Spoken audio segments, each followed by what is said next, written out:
எல்லோருக்கும் வணக்கம். அத்தியாயம் 1. திருநீர்மலை கோயில். காரில் தன் மனைவி ஜானகியுடன் வந்து இறங்கிய ரத்தினம் நிமிர்ந்து மலையில் தெரிந்த கோவில் கோபுரத்தை பார்த்தாள். திரும்பி மனைவியை பார்த்தபோது அவள் முகத்தில் அப்படி ஒரு சோகம். இருவருமே மெல்ல நடந்து மலை ஏறத் தொடங்கினார்கள். அடிவார தொடக்கத்தில் தேங்காய் பழக்கடை போட்டு அமர்ந்திருந்தாள் பொன்னம்மாள் என்கிற கிழவி. ரத்தினத்தையும் ஜானகியையும் பார்க்கவும், வந்துட்டீங்களா, எங்க காணோமேன்னு நினைச்சேன் என்று சொன்னபடியே அர்ச்சனைக்கான தேங்காய் பழத்தட்டை எடுத்து அவர்கள் முன்னால் நீட்டினாள். மிக நிதானமாக சோகம் குறையாத முகத்தோடு ஜானகியும் அதை வாங்கி கொண்டாள். பிள்ளைய பத்தி ஏதாவது தெரிஞ்சிச்சாம்மா என்று அவள் அடுத்த கேள்வி கேட்கவும் ஜானகியின் கண்களிலிருந்து பொல பொலவென்று கண்ணீர் கொட்டத் தொடங்கியது. ஐயோ தாயி, நான் தெரியாம கேட்டுட்டேன், என்ன தப்பா எடுத்துக்காதம்மா என்று சமாளிக்கவும் முயன்றாள். ரத்தினம் மட்டும் விரக்தியாக, அது போனதுதான் பாட்டி, இனி அது கிடைக்குங்கிற நம்பிக்கை எனக்கு இல்லை. அப்படியெல்லாம் சொல்லாதப்பா, நீயும் அமாவாசை தவறாம இந்த மலைக்கு வர்ற, அப்போ உனக்கு உன் குழந்தை நிச்சயம் கிடைச்சாகணுங்கிறது தானே விதி என்று சொல்கிறாள் நம்பிக்கையான குரலில். நீயும் 4 வருஷமா இதையே தானே சொல்ற பாட்டி. ஆனா போலீஸ்காரங்களும் சரி, என்னோட ஆட்களும் சரி, இதுவரைக்கும் குழந்தை இருக்கிற திசையை கூட கண்டுபிடிக்கலைங்கிறது தானே உண்மை. நானும் வெறுத்து போய் இந்த கோயிலுக்கு இனி வரவே கூடாதுங்கிற எண்ணத்துலதான் ஒரு வாரமா இருந்தேன். ஆனா ஜானகி தான் இந்த அமாவாசைக்கு வந்தா 48 தடவை முடியுது, 47 தடவை வந்துட்டோம், இன்னும் ஒரு தடவை தானே போயிட்டு வந்துடுவோம்னு சொன்னான், அதுக்காக தான் வந்திருக்கேன் என்று சொன்னவர் அதற்கு மேல் நிற்க பிடிக்காமல் ஜானகியையும் இழுத்து கொண்டு மலையேற தொடங்கினார். கிழவி அந்த காட்சியை பெருமூச்சோடு பார்த்தாள். அப்படியே அவள் நினைப்பும் 4 வருடங்களுக்கு பின்னால் சென்றது. பிறந்து 1 வருடமான நிலையில் முடி இறக்கி காது குத்துவதற்காக ரத்தினமும் ஜானகியும் குழந்தையோடு இதே மலைக்கு வந்தபோது நடக்கக்கூடாத அந்த சம்பவம் நடந்தது. முடி இறக்கி காது குத்தி முடித்த நிலையில் பெருமாளுக்கு திருமஞ்சனம் எனும் அபிஷேகம் செய்து திருப்தியாக வணங்கிவிட்டு கீழே இறங்கி வந்தார்கள் இருவரும். பொன்னம்மாள் தான் பூஜைக்கான பொருட்களை தந்திருந்தாள். அவளுக்கான பணத்தை தந்துவிட்டு அங்கு இருக்கும் பிச்சைக்காரர்களுக்கு தலைக்கு 100 ரூபாய் தர சொல்லி பொன்னம்மாளிடம் ரத்தினம் பணத்தை தந்தார். அவளோ, உங்க கையாலேயே கொடுங்க சாமி, அப்பதான் புண்ணியம் என்றாள். அப்போது குழந்தை சினிங்கிய அளவும் ஜானகி அருகில் இருந்த காரில் போய் ஏறி அமர்ந்து கொண்டாள். ரத்தினமும் வரிசையாக எதிரில் நின்ற அவ்வளவு கையின் மேலும் ஒரு 100 ரூபாயை வைத்தபடி இருந்தார். நீயே கொடுத்தா எப்படி, உன் பொஞ்சாதியையும் கூப்பிட்டு அவ கையாலையும் கொடுக்க சொல்லேன் என்றாள் பொன்னம்மாள் கிழவி. ரத்தினமும் அங்கு நின்றபடியே ஜானகியை அழைத்தார். முதலில் வர மறுத்தவள் பின் குழந்தையை பின் சீட்டில் ஒரு டவலை விரித்து கிடத்திவிட்டு அவரோடு சேர்ந்து கொண்டு பலருக்கும் பணத்தை தந்தாள். அவர்கள் எதிரில் ஒரு கூட்டமே முண்டி மோதி கொண்டது. பிச்சைக்காரர்கள் என்று இல்லாமல் மலைக்கு சாமி கும்பிட வந்தவர்களும் இடையில் புகுந்து கையை நீட்டினார்கள். பணம் தீரும் வரை கொடுத்துவிட்டு அவ்வளவுதான் என்று கைகளை தட்டி கொண்டு இருவரும் காரை நெருங்கவும் பகீர் என்றது. காருக்குள் பின் சீட்டில் விடப்பட்டிருந்த குழந்தையை காணவில்லை. பதறி போனாள் ஜானகி. காரை விட்டு இறங்கி நாலாபுரமும் ஓடி ஓடி தேடியும் அதன் பின் குழந்தை கிடைக்கவே இல்லை. தர்மம் செய்ததற்கு தண்டனை போல அமைந்து விட்டது அந்த சம்பவம். அன்று அவர்கள் மட்டுமல்ல, பொன்னம்மாளும் தேடினாள். பிறகு வெகு தாமதமாக ஒரு தகவல் தெரிய வந்தது.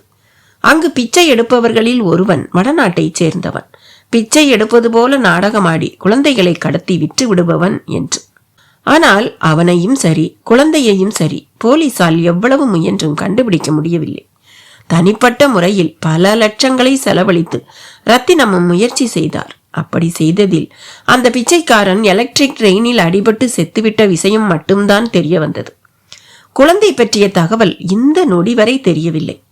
அதன் பின் பார்க்காத ஜோதிடர்கள் இல்லை, மந்திரவாதிகளும் இல்லை.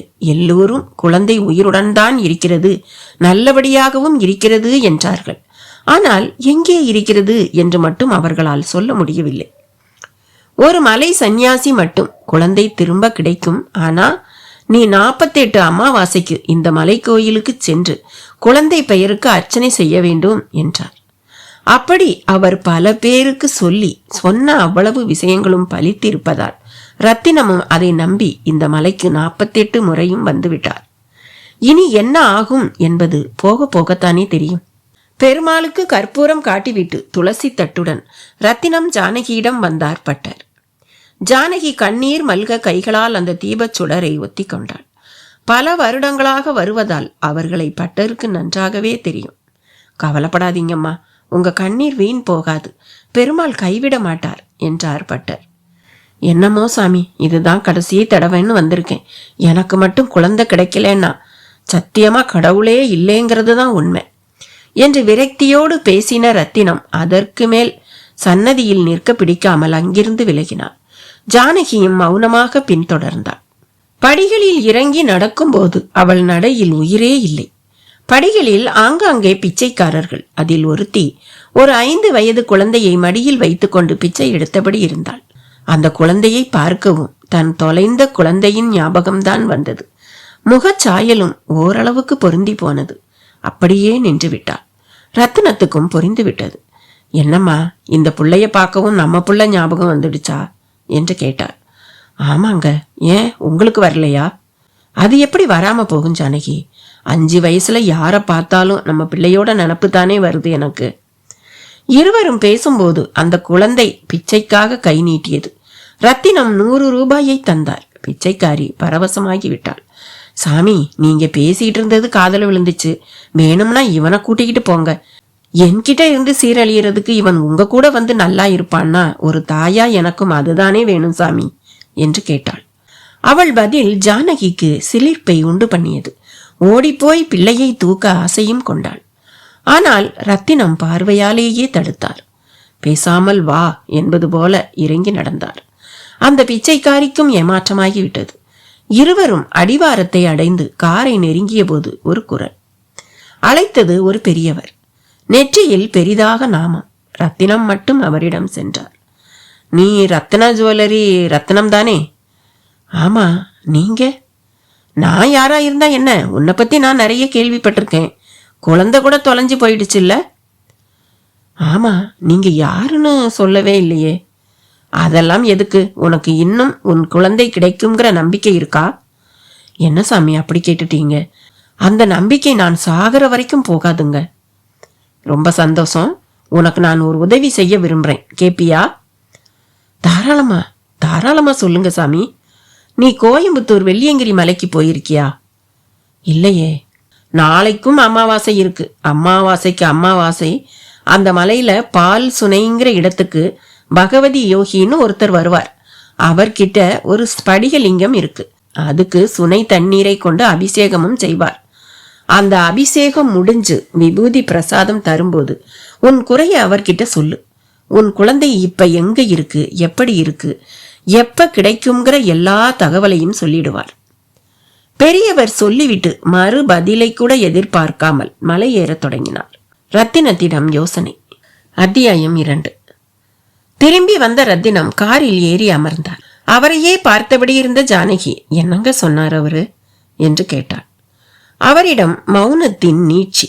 என்னங்க என்னங்க சொன்னார் அந்த பெரியவரு? மறுபடியும் கேட்டாள் ஜானகி. மண்ணாங்கட்டி, ஏன் தான் கோயிலுக்கு வந்தோமோன்னு கோபமா வருது ஜானகி. ஏன் இவ்வளவு கோபப்படுறீங்க? நீங்க விஷயத்த சொல்லுங்க. அவர் அப்படி என்னதான் சொன்னாரு? வெள்ளியங்கிரி மலையில ஒரு சித்தர் இன்னைக்கு ராத்திரி பூஜை பண்ண வருவாராம். அவர் பண்ற பூஜைய பார்க்க கொடுத்து வச்சிருக்கணுமா. அப்புறமா அவர்கிட்ட நம்ம குறைய சொன்னா அவர் நமக்கு தெளிவா ஒரு பதில சொல்லுவாராம். ரத்தினம் குரலில் கொஞ்சம் அவ நம்பிக்கையோடு கிண்டலும் தொனித்தது. அப்ப நம்ம போய் பார்க்கலாங்களா?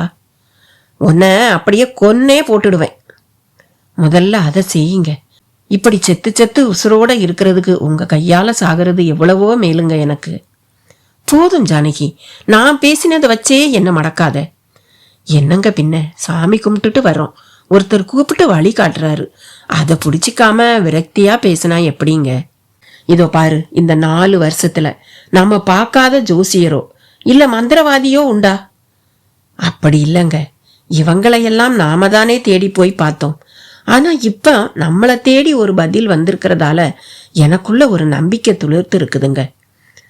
உன்னை திருத்தவே முடியாது ஜானகி. நான் இப்படியே இருந்துட்டு போறேங்க. எனக்கு என் பிள்ளை கிடைச்சா போதும். ஜானகியின் பாசத்திடம் ரத்தினத்தால் எதுவும் சொல்ல முடியவில்லை. டிரைவரிடம் காரை கோயம்புத்தூர் நோக்கி விட சொன்னார். பள்ளிக்கு தயாராகி கொண்டிருந்தான் Mahendran. Uniform, shoe, name badge என்று பார்த்து பார்த்து அணிவித்து அவனோடு ஓடியாடி கொண்டிருந்தாள் மாதவி. அவளது சுறுசுறுப்பும் மகேந்திரனின் விளையாட்டுத்தனமும் பார்க்கவே வேடிக்கையாக இருந்தது.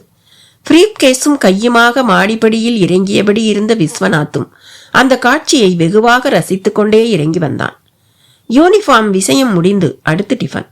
அவள் ஊட்டி விட்டிருந்த இட்லியை வாயிலேயே அடக்கிக் கொண்டு அதை விழுங்கிவிடாமல் அலிச்சாட்டியம் செய்யும் மகேந்திரனை விஸ்வநாத் புன்னகையோடு பார்த்தான். ஆமா, அவனை பார்த்து சிரிங்க. 2 இட்லி திங்க என்ன பாடுபடுத்துறான் தெரியுமா என்று அவள் சடைத்து கொண்டாள். அவனுக்கு அப்ப இட்லி பிடிக்கலன்னு அர்த்தம். நீ அவனுக்கு பிடிக்கிற மாதிரி டிஃபனை பண்ணி கொடு. எதையும் வேண்டாம்ங்கிறாங்க. எப்ப பாரு நூடுல்ஸ் தான் வேணுங்கிறான். ஆனா நூடுல்ஸ் சாப்பிட்டா உடம்பு போயிடும்னு எல்லாரும் பேசிக்கிறாங்க. எனக்கு தெரியாது, நீயாச்சு உன் பிள்ளையாச்சு என்று சொன்ன விஸ்வநாத் எதிரில் அவன் கார் டிரைவர் வந்து பிரீப்கேஸை வாங்கி கொண்டான். சரி மாதவி, நான் ஃபேக்டரிக்கு போயிட்டு வந்துடுறேன் என்று புறப்பட்டான் விஸ்வநாத். அவன் விலகவும் மாடியில் இருந்து அடுத்து இறங்கிய நபர் மாதவியின் அண்ணன் ராம்குமார், ரிட்டையர்ட் மிலிட்டரி மேஜர், திருமணமே செய்து கொள்ளாத கட்டை பிரம்மச்சாரி. அவனுக்கும் மாதவி மகேந்திரனோடு போராடுவது வேடிக்கையாக இருந்தது. உள் மனதில் கடவுளே உனக்கு கோடான கோடி நன்றிகள் என்று கூறிக்கொண்டான். அப்படியே தினசரி டென்னிஸ் கோர்ட்டுக்கு போவது போல அன்றும் தயாரானான். அப்பொழுது தொலைபேசியில் அழைப்பு. என்ன ராம்குமார், புறப்பட்டுட்டீங்களா? புறப்பட்டுக்கிட்டே இருக்கேன். நீங்க? நான் யாரா இருந்தா என்ன? ஆமா, ஒரு மேஜரா இருந்துகிட்டு ஒரு குழந்தைய நீங்க திருடினது கொஞ்சமாவது சரியா? போனில் எழும்பிய கேள்வி ராம்குமாரை அப்படியே ஸ்தம்பிக்க வைத்து விட்டது. அவள் எதிரில் அவரின் ஸ்தம்பிப்பை கவனிக்காமல் மாதவி மகேந்திரனுடன் சுற்றி சுற்றி வந்து கொண்டிருந்தாள். ஏய், யார் நீ? என்ன உளர்ற? உளர்றேனா? நானா? ஸ்டூபிட், போனை வைடா. என்னது, போனை வைக்கிறதா? ஹலோ மிஸ்டர் மேஜர், நான் பிறவியிலேயே கிரிமினல். என்கிட்ட உங்க மிரட்டல் எல்லாம் பலிக்காது. ஏய், இப்ப நீ போனை வைக்க மாட்ட? சரி, உன் வார்த்தைக்கு மதிப்பு கொடுத்து இப்ப வச்சுடுறேன். ஒரு அரை மணி நேரம் கழிச்சு திரும்ப கூப்பிடுறேன். போன் கட்டானது. ராம்குமாரின் முகமும் அனலில் வாட்டிய வாழைக்காய் போல ஆகிவிட்டது. அதை மாதவியும் கவனித்தாள். அண்ணே. என்ன மாதவி? என்னண்ணே, உடம்பு சரியில்லையா? உடம்பு அதெல்லாம் ஒன்றும் இல்லம்மா. ஏன் குரல் நடுங்குது? என்னண்ணே பண்ணுது? ஐயோ, அதெல்லாம் ஒன்றும் இல்லம்மா. என்ன சொல்றான் உன் மகன்? அதான் பாக்குறியண்ணே, சாப்பிட இப்படியா ஒரு குழந்தை படுத்தும்? இவன் இல்லம்மா, இந்த காலத்து பசங்க அவ்வளவுமே இப்படித்தானே இருக்காங்க. அண்ணே, நல்ல பசி எடுத்து சோறுன்னு கிடந்து அலையணும். அதுக்கு ஏதாவது மருந்து இருக்காண்ணே? மாதவி, அப்புறம் உனக்கு போட்டு கட்டுப்படியாகாது. என்ன பேசுறீங்கண்ணே நீங்க? ஒரு நாளைக்கு 1100 பேர் ஃபேக்டரியில சாப்பிடுறாங்க. இந்த சென்னையில இருக்கிற ஃபேக்டரிகள்லயே இலவசமா சாப்பாடு போடுற ஒரே ஃபேக்டரி நம்ம ஃபேக்டரி தான். அவ்வளவு பேருக்கு போடுற என்னால இவனுக்கா அண்ணன் போட முடியாது? மாதவிக்கு கோபம் வந்து விட்டது. ராம்குமாரும் பதில் பேசவில்லை. மனது திரும்ப போன் வருமே என்னும் எண்ணத்துக்குள் சிக்கிக்கொண்டு அலைவாய தொடங்கியது. மாதவி எதிரில் இருந்தால் முகம் காட்டி கொடுத்துவிடும் என்ற பயத்தில் ராம்குமாரும் அங்கிருந்து விலகி மாடியில் உள்ள தன் அறை நோக்கி சென்றான். கதவையும் தாளிட்டு கொண்டான். ஒரு மேஜரா இருந்துகிட்டு குழந்தைய நீங்க திருடுனது கொஞ்சமாவது சரியா என்று போனில் கேட்ட கேள்வி திரும்ப திரும்ப காதுகளில் ஒலிக்க தொடங்கியது. தான் குழந்தையை ஒருவன் மூலம் திருடி வந்தது தனக்கும் விஸ்வநாத்துக்கும் மட்டுமே தெரிந்த ஒரு ரகசியம். இத்தனை வருஷத்தில் அது ஒருவருக்கு கூட தெரிந்ததில்லை. அதை பற்றி நினைத்தால்தானே பேசுவதற்கு, பேசினால்தானே வெளியே தெரிவதற்கு. இது எப்படி ஒருவனுக்கு மட்டும் தெரிந்திருக்கிறது? ராம்குமாருக்குள் கேள்வி குதிரைகள் அங்கும் இங்கும் ஓடத் தொடங்கியது. நெஞ்சம் அதிகபட்சமாக திக் திக் சப்தம் போட்டது. காதோரமாகவும் ஸ்ப்ரே செய்த மாதிரி வியர்த்தது. துல்லியமாக செல்போனும் கூப்பிட்டது. எடுப்பதற்கு கைகள் நடுங்கியது. அடித்து ஓயட்டும் என்று விட்டுவிட்டு அறையில் இருந்த படுக்கையில் விழுந்தபோது படுக்கை முள்ளாக குத்தியது. செல்போனும் அடித்து முடித்து அடங்கியது. ஆனால் மனது விழித்து கொண்டது. மாதவியை காதலித்து திருமணம் செய்து கொண்டிருந்தான் விஸ்வநாத். கல்லூரியிலேயே காதல் அரும்பிவிட்டது. விஸ்வநாத் தமிழ்நாட்டின் முதல் 10 பணக்காரர்களில் ஒருவரின் பிள்ளை. எனவே அவனுக்கு பெண் கொடுக்க மற்ற பணக்காரர்கள் வரிசையில் நின்றபடி இருந்தார்கள். ஆனால் காதல் எனும் உணர்வு விஸ்வநாத்தை மாதவியிடம் நன்றாக கவிழ்த்துவிட்டது. இந்த காதலுக்கு மாதவி தரப்பிலும் எதிர்ப்பு காட்ட பெரிதாக ஒருவரும் இல்லை. மாதவியின் அப்பா அம்மா என்று இருவரையுமே ஒரு சேர ஒரு விபத்து அழைத்து கொண்டு விட்டது. இறுதியில் மிஞ்சியது அண்ணன் ராம்குமார் தான். மிலிட்டரியில் மேஜராக ராஜஸ்தான் பார்டரில் பணியாற்றி கொண்டிருந்தவன் மாதவிக்காக பணியை துறந்துவிட்டு திரும்ப வந்தான். அவள் காதலுக்கும் துணை நின்றான். ஆனால் விஸ்வநாத்தின் அப்பா தாமோதரன் அவ்வளவு சுலபத்தில் சம்மதிக்கவில்லை. அவர் ராம்குமாரை தனியே சந்தித்து ஒரு பெட்டி நிறைய பணம் தந்து ஊரை விட்டே ஓடிவிடவெல்லாம் சொல்லி பார்த்தார். ஆனால் ராம்குமார் பணத்தையும் வாங்கவில்லை, ஊரை விட்டும் ஓடவில்லை. யுத்த காலத்தில் எதிரிகள் முன்னால் துணிவோடு நின்றதைப் போலவே தாமோதரன் முன்னாலும் நின்றான். உங்க மகன் கிட்ட பேசி காதல்ல பின்வாங்க சொல்லுங்க, அவர் அப்படி பின்வாங்கிட்டா என் தங்கையும் பின்வாங்கிடுவா என்கிற பதிலை கம்பீரமாக சொன்னார். மாதவியும் அண்ணனிடம் உறுதியாக நின்றாள். ஒரு கட்டத்தில் விஸ்வநாத் தாமோதரனிடம், உங்க சொத்தே வேண்டாம்ப்பா, நான் என்னோட சொந்த காலில் நின்று பிழைச்சுக்கிறேன் என்று சொல்லிவிட்டு மாதவியின் கழுத்தில் ஒரு கோவிலில் வைத்து தாலி கட்டினான். ஒரு வழியாக அந்த மிகப்பெரிய மனிதனின் எதிர்ப்பை மீறி திருமணம் நடந்து முடிந்தது. ராம்குமார் மாதவி திருமணத்தை மீடியாக்களும் பெரிதாக்கிவிட்டது.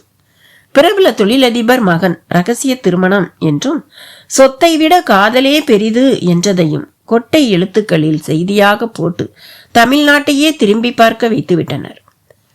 ஒரே நாளில் மாதவி தமிழ்நாட்டில் அனைவருக்கும் தெரிந்த ஒரு பெண்ணாகிவிட்டாள். இறுதியில் தொழிலதிபர் தாமோதரன் இறங்கி வந்தார்.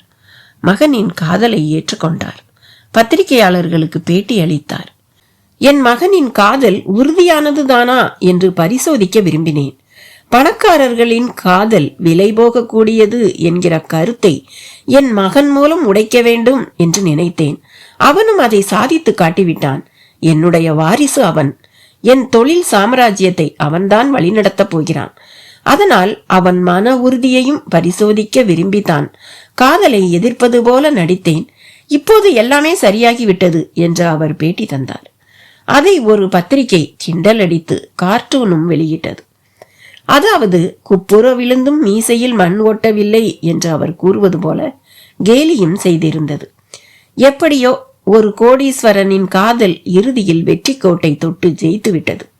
இதில் ராம்குமாருக்கும் மட்டற்ற மகிழ்ச்சி. ஆனால் காதலின் வெற்றி என்பது வாழ்க்கையின் தோல்வியாக மாற ஆரம்பித்ததுதான் வினோதம். திருமணம் முடிந்து 3 வருடங்களாகியும் குழந்தை உருவாகவில்லை. விஸ்வநாத்தும் மாதவியை அழைத்து கொண்டு பரிசோதனைக்காக வெளிநாடு வரை சென்றான். இங்கே பரிசோதனை செய்தால் ரிசல்ட் நெகட்டிவாக இருந்தால் எப்படியாவது வெளியில் கசிந்துவிடும் என்பதால் தான் இந்த திட்டம். தாமோதரனும் மாதவிக்கு குழந்தை உருவாகாததை கூர்ந்து கவனித்தபடி இருந்தார். காதல் விஷயத்தில் தோற்றுவிட்டவருக்கு குழந்தையின்மை கை கொடுக்கும் போல தோன்றியது. எனவே ஒரு பிரைவேட் டிடெக்டிவை அணுகி இருவரையும் கண்காணிக்க வைத்தார். மகனும் மருமகளும் எந்த ஆஸ்பத்திரிக்கு சென்றாலும் பின்னாலேயே இந்த ஒற்றனும் சென்று விடுவான். இதை விஸ்வநாத்தும் மோப்பம் பிடித்து சுதாரித்து கொண்டான். உள்நாட்டில் பரிசோதனைக்கு இடமே கொடுக்கவில்லை. வெளிநாட்டுக்கு தொழில் நிமித்தமாக போனபோது மாதவியை பின்னாலேயே வரவழைத்து லண்டனில் உள்ள ஒரு டாக்டரிடம் பரிசோதனை செய்து கொண்டான். அங்கே ஒரு பெரிய இடி அவன் தலைமேல் விழுந்தது. அவனால் பிள்ளை பெற்றுக்கொள்ள முடியாது என்பதுதான் இந்த இடி. ஆனால் மாதவியிடம் எந்த குறையும் இல்லை. டெஸ்ட் டியூப் முறையில் அவளை கருத்தரிக்க செய்யலாம் என்றார். அதன் பின்பு அப்படித்தான் நடந்தது. மாதவிக்கே தெரியாமல் அவளுக்கு டெஸ்ட் டியூப் சோதனைகள் நடத்தப்பட்டது. அவள் கேட்டபோது அவை சாதாரண பரிசோதனைகள் என்று சொல்லப்பட்டது. ஆனாலும் அவளை ஏமாற்ற முடியவில்லை. இறுதியில் விஸ்வநாத் தன் இயலாமையை அவளிடம் சொல்லி அவளும் வேறு வழியின்றி ஒப்புக்கொண்டு டெஸ்ட் டியூப் பேபி முறையில் கருத்தரிக்க சம்மதம் தெரிவிக்கிறாள். பின் மாதவியும் கருத்தரிக்கிறாள். இதனால் மாதவிக்கு ஏற்பட்ட மகிழ்வை வார்த்தைகளால் விவரிக்க முடியாது. அதே சமயம் அவள் உடம்பில் ஹீமோகுளோபின் குறைபாடும் அவளுக்கு வந்த டைபாய்டு காய்ச்சலும் கருவை வெகுவாக பாதிக்க தொடங்கியது. இதனால் கருவிலும் வலுவில்லை. இதை டாக்டர் விஸ்வநாத்திடம் கூட சொல்லவில்லை, ராம்குமாரிடம்தான் சொன்னார். உங்க தங்கச்சி நல்ல விதமா குழந்தை பெத்துட்டா அது மிகப்பெரிய விஷயங்க, கடவுளை ரொம்பவே வேண்டிக்கங்க என்று டாக்டர் சொன்ன கருத்து ராம்குமாரை ரொம்பவே கவலைப்பட வைத்தது. மாதவிக்கு இப்படி ஒரு கரு உண்டாகி அவள் சவலையாக ஒரு பிள்ளையை சுமந்து கொண்டிருப்பதையும் தாமோதரனின் உளவாளியும் அவர் காதுகளுக்கு கொண்டு சென்று விட்டான். தாமோதர் விஸ்வநாத்தை அழைத்து வெளிப்படையாகவே பேசினார். நீ என்னோட வாரிசுங்கிறதுனாலதான் உன் காதல நான் ஒத்துக்கிட்டேன். ஆனா உனக்கொரு வாரிசு வர்றதுலயும் பிரச்சனை இருக்கிறதா தெரியுது. உன்னோட காதல் மனைவியால நம்ம குடும்பத்துக்கு நல்லபடியா ஒரு குழந்தைய தர முடியலன்னா நீ அவளை விவாகரத்து செய்யறது தான் ஒரே தீர்வு. ஏன்னா எனக்கு இந்த குடும்பத்துக்கு வாரிசு வேணும். என்னோட இந்த கருத்தை நீ ஆட்சேபிக்க மாட்டேன்னு நம்புறேன். உன்னால ஆட்சேபிக்கவும் முடியாது என்று சொன்ன அப்பா தாமோதரனை விஸ்வநாத்தாலும் எதிர்கொள்ள முடியவில்லை. மனம் புழுங்கினான். மைத்துனன் ராம்குமாரிடம் மட்டும் தாமோதரன் சொன்னதை சொல்லி வருந்தவும் செய்தான். இந்த நிலையில் பிறக்கப் போகும் குழந்தை இறந்து பிறந்தால் அதை வைத்தே தாமோதரன் விவாகரத்து விஷயத்தை கிளப்புவார் எனும் பயம் விஸ்வநாத்துக்கும் ஏற்பட்டதால் விஸ்வநாத்துக்குள் ஒரே ஒரு எண்ணம்தான் தோன்றியது. தந்திரத்தால் மட்டுமே அப்பா தாமோதரனை சமாளிக்க முடியும் என்கிற முடிவுக்கு வந்தவன், மாதவியோடு தனி குடித்தனம் நடத்த முடிவு செய்தவன், உங்களோட இனி என்னால ஒற்றுமையா வாழ முடியாதுப்பா என்று சொல்லிவிட்டு இருவரும் வீட்டை விட்டே வெளியேறிவிட்டனர். குழந்தையும் ஒரு வழியாக பிறந்தது. நல்ல வேளையாக உயிருக்கு எந்த ஆபத்தும் இல்லை. குழந்தை பிறந்து நன்றாக இருக்கும் தகவலும் தாமோதரனுக்கு போயிற்று. அவருக்கும் பேரனை பார்க்கும் ஆசை மனதை கிள்ளியது. ஆனால் வரட்டு கௌரவம் மிகவே தடுத்தது. விஸ்வநாத் மாதவியின் குழந்தையும் சவலையாகத்தான் இருந்தது. ஒரு நாள் ஈகோவை தூக்கி போட்டுவிட்டு பேரனை பார்க்க வந்து விட்டார் தாமோதரன்.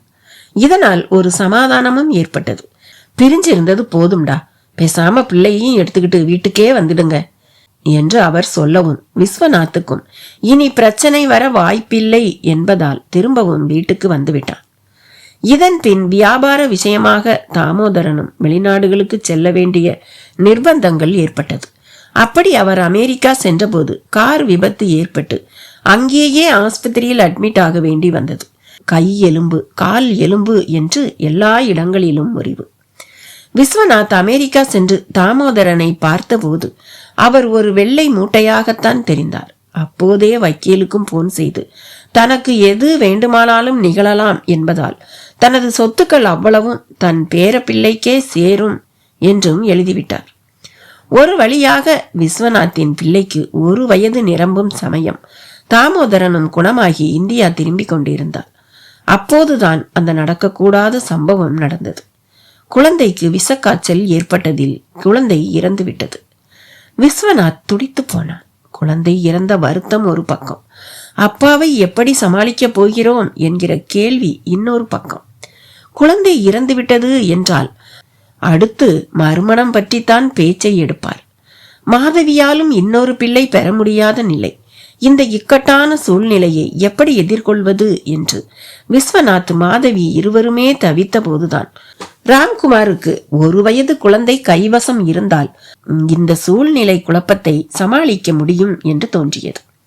அதற்கு ஏற்ப வடநாட்டு பிச்சைக்காரன் ஒருவன் பற்றி தெரிய வந்து அவனிடம் பணத்தை கொடுத்து ஒரு அனாதை குழந்தையை எப்படியாவது கொண்டு வர சொல்லவும், அவனும் ரத்தினம் ஜானகி தம்பதிகளின் குழந்தையை திருடி கொண்டு போய் ராம்குமாரிடம் கொடுத்துவிட்டு தற்காலிகமாக வடநாட்டுக்கு போக முயன்றபோது எலக்ட்ரிக் ட்ரெயினிலும் அடிபட்டு செத்து போனான்.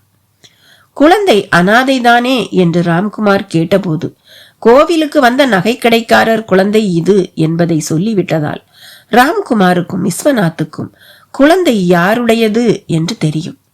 பின்னால் மாதவிக்கும் தெரிய வந்தது.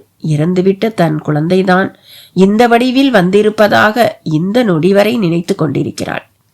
தாமோதரனும் பேரனை பார்த்த சந்தோஷத்தில் மெல்ல குணமடைந்து இன்றும் நல்லபடியாக இருக்கிறார். இந்த குழந்தைதான் எதிர்காலத்தில் தாமோதரனின் தொழில் சாம்ராஜ்யத்தையே கட்டி ஆளப் போகிறவன். இப்படிப்பட்டவனை பற்றிய ரகசியத்தை ஒருவன் எப்படி கண்டுபிடித்தான்? அவன் யார்? ராம்குமாருக்குள் புயல் வீசியபடியே இருந்தது. அலைபேசியை இயக்கவும் திரும்பவும் அலைபேசியில் அழைப்பு. என்ன மேஜர், செல்போனை ஆஃப் பண்ணி வச்சா பிரச்சனையிலிருந்து தப்பிக்க முடியுமா? நான் பேசணும்னு முடிவு பண்ணிட்டா பல விதத்துல பேசுவேன் மேஜர். உன் பங்களா எதிரில் ஹேண்ட் செக் மைக்கோட கத்த கூட என்னால முடியும். கத்தி காட்டட்டுமா என்று கேட்கவும் ராம்குமாருக்கு பிரச்சனை விஸ்வரூபம் எடுத்து நிற்பது புரிந்தது. சரி, நான் இப்ப என்ன பண்ணணும்?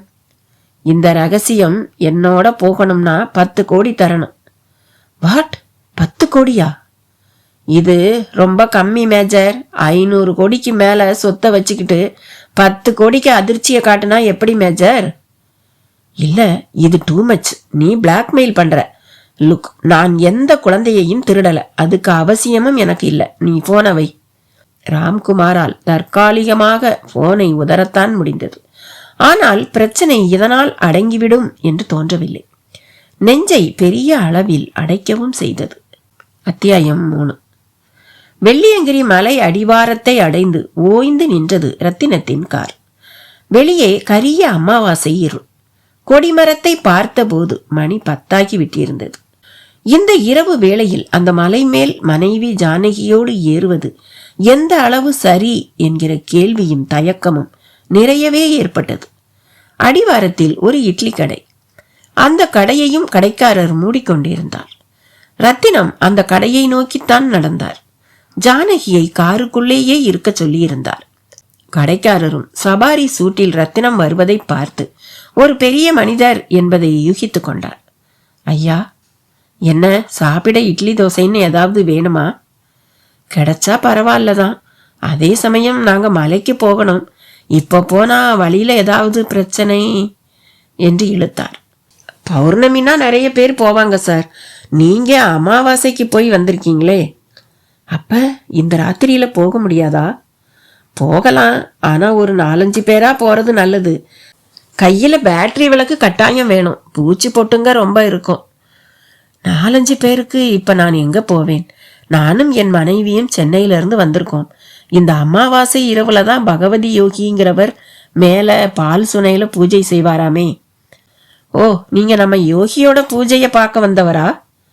ஆமா, அவரை பத்தி உங்களுக்கு தெரியுமா? கேள்விப்பட்டிருக்கேன் சார். கொஞ்சம் காத்துருங்க. திருப்பூர்ல இருந்து யோகியரோட பக்தர்கள்னு சிலர் ஒவ்வொரு அமாவாசைக்கும் வர்றாங்க.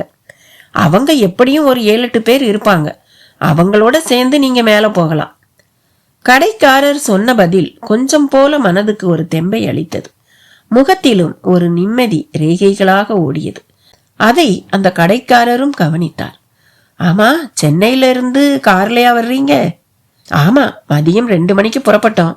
சேலம் வழியா கோயம்புத்தூர் வந்து இங்க வந்து சேர இவ்வளவு நேரம் ஆயிடுச்சு. பரவாயில்ல, வேகமாத்தான் வந்திருக்கீங்க. வேகமா மட்டும் இல்ல, சோகமாவும் வந்திருக்கோம். நீங்க என்ன சொல்றீங்க? என்னத்த சொல்றதுங்க, பெரிய பாவினா. ஆமா, இந்த பகவதி யோகிங்கிறவர் பெரிய சித்தரா? இவர் பூஜையில கலந்துகிட்டாலே போதும் எல்லா நல்லதும் நடக்க தொடங்கிடும்னு கேள்விப்பட்டேனே. அப்படித்தானுங்க, நானும் கேள்விப்படுறேன். மாசம் அவர் பூஜையை பார்க்க முதல்ல திருப்பூர்காரங்க தான் வந்தாங்க. இப்ப எங்கெங்க இருந்து எல்லாமோ வர்றாங்க. கொஞ்ச நேரம் கழிச்சு பாருங்க, உங்களுக்கே தெரியும். அப்ப கூட்டம் நிறைய இருக்குமா? எப்படியும் 50 பேராவது வந்துடுவாங்க. அதே சமயம் இவ்வளவு பேர் தான் வரணும்னு சாமி முடிவு கட்டிடுவாராம். அவர் மனசுல 50 பேர் வரலாம்னு நினைச்சா 50 பேர் தான் வர முடியும். கூட ஒரு ஆள் கூட கலந்துக்க முடியாதான். ஓ, ஏன் அப்படி? அத அந்த சாமியை தாங்க கேட்கணும். சரிங்க, நல்லது. சாப்பிட சூடா ஏதாவது கிடைக்குமா? இருங்க, அடுப்பை அணைச்சி ஏற கட்டிட்டேன். இருந்தாலும் பரவாயில்ல, உங்களுக்காக அடுப்பை மூட்டி சூடா நெய் தோசை போட்டு தரேன். சாம்பார் சட்னி எல்லாம் முடிஞ்சு போச்சு.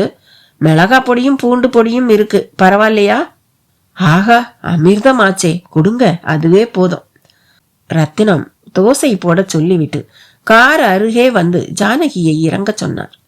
என்னங்க, மலைக்கு போக முடியுமா? நிறைய பேர் வருவாங்களாம். சேர்ந்து ஏறுங்க, அதுதான் பாதுகாப்புன்னு கடைக்காரர் சொல்றாரு. வா, நம்ம முதல்ல டிஃபன் சாப்பிடுவோம். நல்லா பசிக்குதுப்பா. இல்லைங்க, நீங்க சாப்பிடுங்க, நான் சாப்பிடல. ஏன் ஜானகி, பசி இல்லையா உனக்கு? அதெல்லாம் இருக்குங்க, ஆனா பூஜையில கலந்துக்க வந்துட்டு சாப்பிட என்னவோ போல இருக்குங்க. நான் அந்த சாமியாரை பார்த்து அவர் நமக்கு ஒரு நல்லது சொல்ற வரைக்கும் பச்சை தண்ணி கூட குடிக்கவும் போறதில்ல.